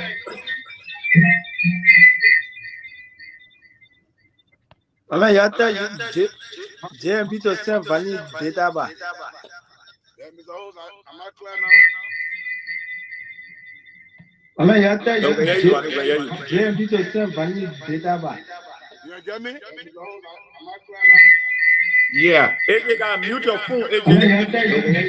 Yeah, you guys gotta go on mute. I get too much feedback. You get me? Yes, yes, yes. Yeah. AJ, gotta mute your phone, AJ. Yeah, so I getting a lot of feedback. Am I okay now? Yeah, okay now. All right. Let me say thank you, Mr. Host of the show. Thank you to the rest of the panelists.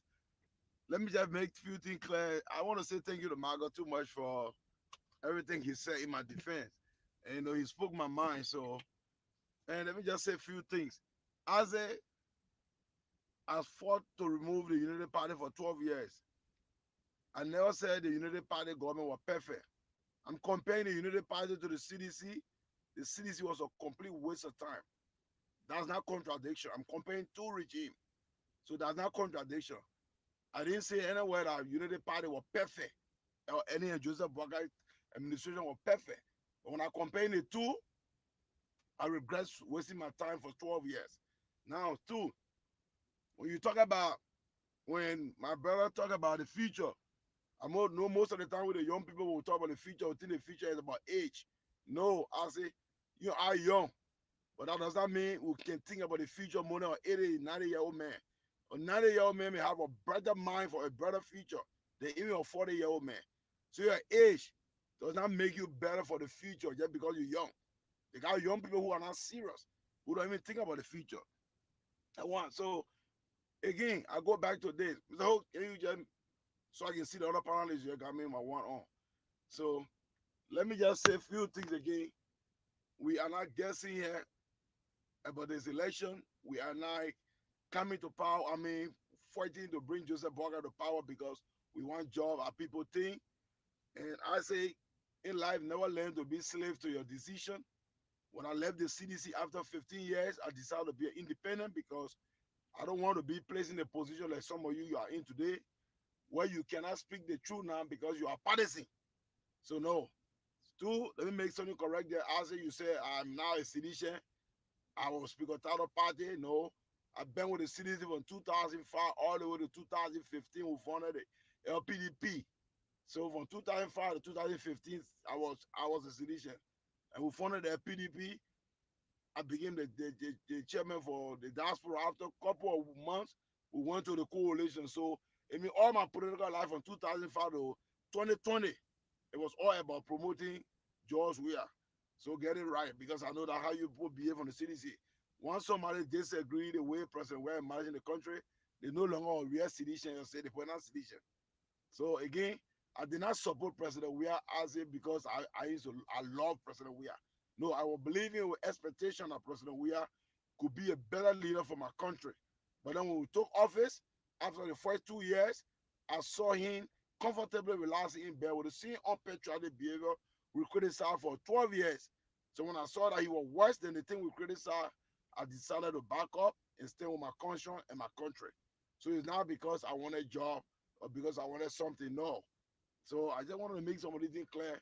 And I want to say to everybody, this election is not about CDC and Unity Party. It's about our country. 6 years under George Weah, we see it today. The only thing I say can be asking you to go look for, to go look at park. He live in America, he says celebrating park in an economy that does not provide jobs, no good health care, no security, no electricity, no safe drinking water, no good education sector, but he want to go look at park. So I just want to say this election is a very serious election. Joseph Newman Boakai is the only hope to a new beginning. I will say it clear. If we miss the opportunity to keep George Weah for another 6 years, we don't have a country because he will completely destroy everything. You go to the country today, you see that the guys are running the country. They're just a group of young boys and girls having fun. There's no governance. The country is like on autopilot running itself. No, the security sector there, everybody on their own. Nobody, you got nothing you can count on. You don't even feel the presence of governance within Liberia. So I just want to say to all of us watching, Mr. Hawks, you can call back home, people will tell you. That's why you saw Joseph Human Boaka, a man who was heavily supported by poor people, giving at 10, 20, 30, were able to drag an incumbent who spent $50 million to a runoff. So that just tell you that the Liberian people are resolved, and on November 14, the opposition will unite. Those that did not vote will come back and understand that it's important, and together we will beat Joshua and we'll give him now less than 60% of the vote that will be cast. I want to say thank you so much. At the point, I leave it to my own preso to take us home. Thank you.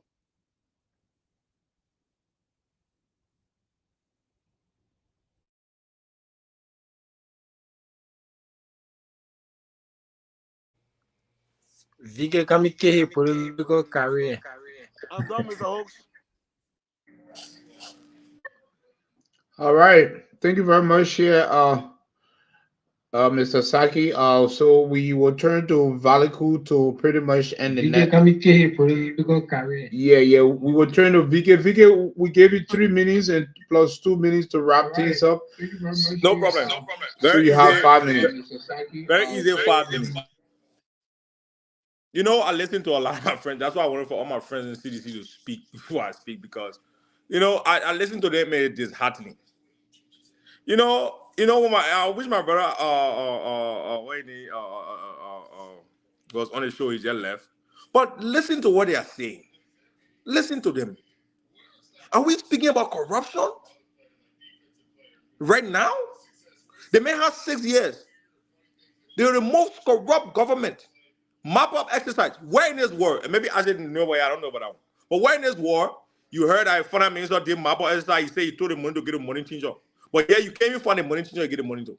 No account of that money. Where in this war, somebody calling me. Where in this war, you made $150 million reserve and you depleted it. These people created no jobs.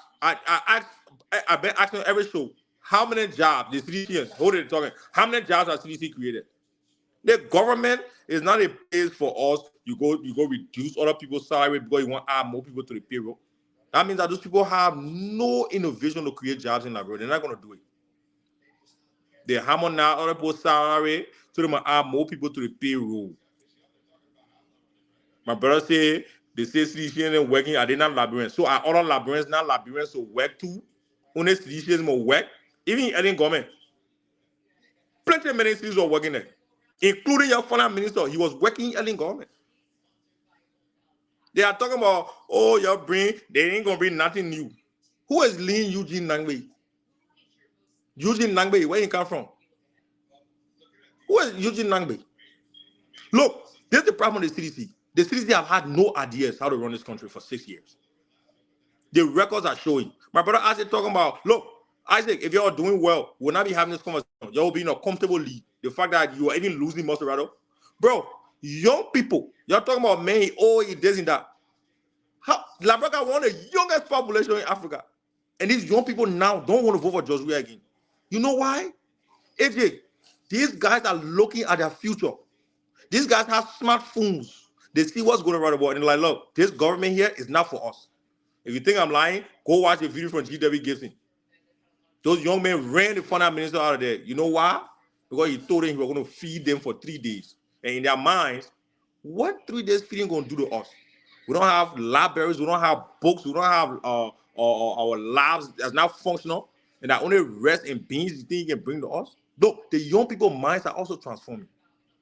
And they are not going to believe George we are just because you bring few bag of rest to their campus and you can't talk plenty. Liberia is gone through a phase. And the Liberian people are judging you now based on what you do when you are in office. If Joseph Boga get to office and he don't do what he's supposed to do, the Liberian people will vote them out. That's the transformation Liberia looking. So my brother as well talking about funding what we CDC. Funding they help craft the proper agenda for development. I said on the show the other day, I said that paper is a very brilliant paper. Ask Vanny on the show what happened to the PPAD. It failed miserably. People left the CDC. because they gave that input on something that they thought was transformational for our country. Little boys came to power, they forgot all about it.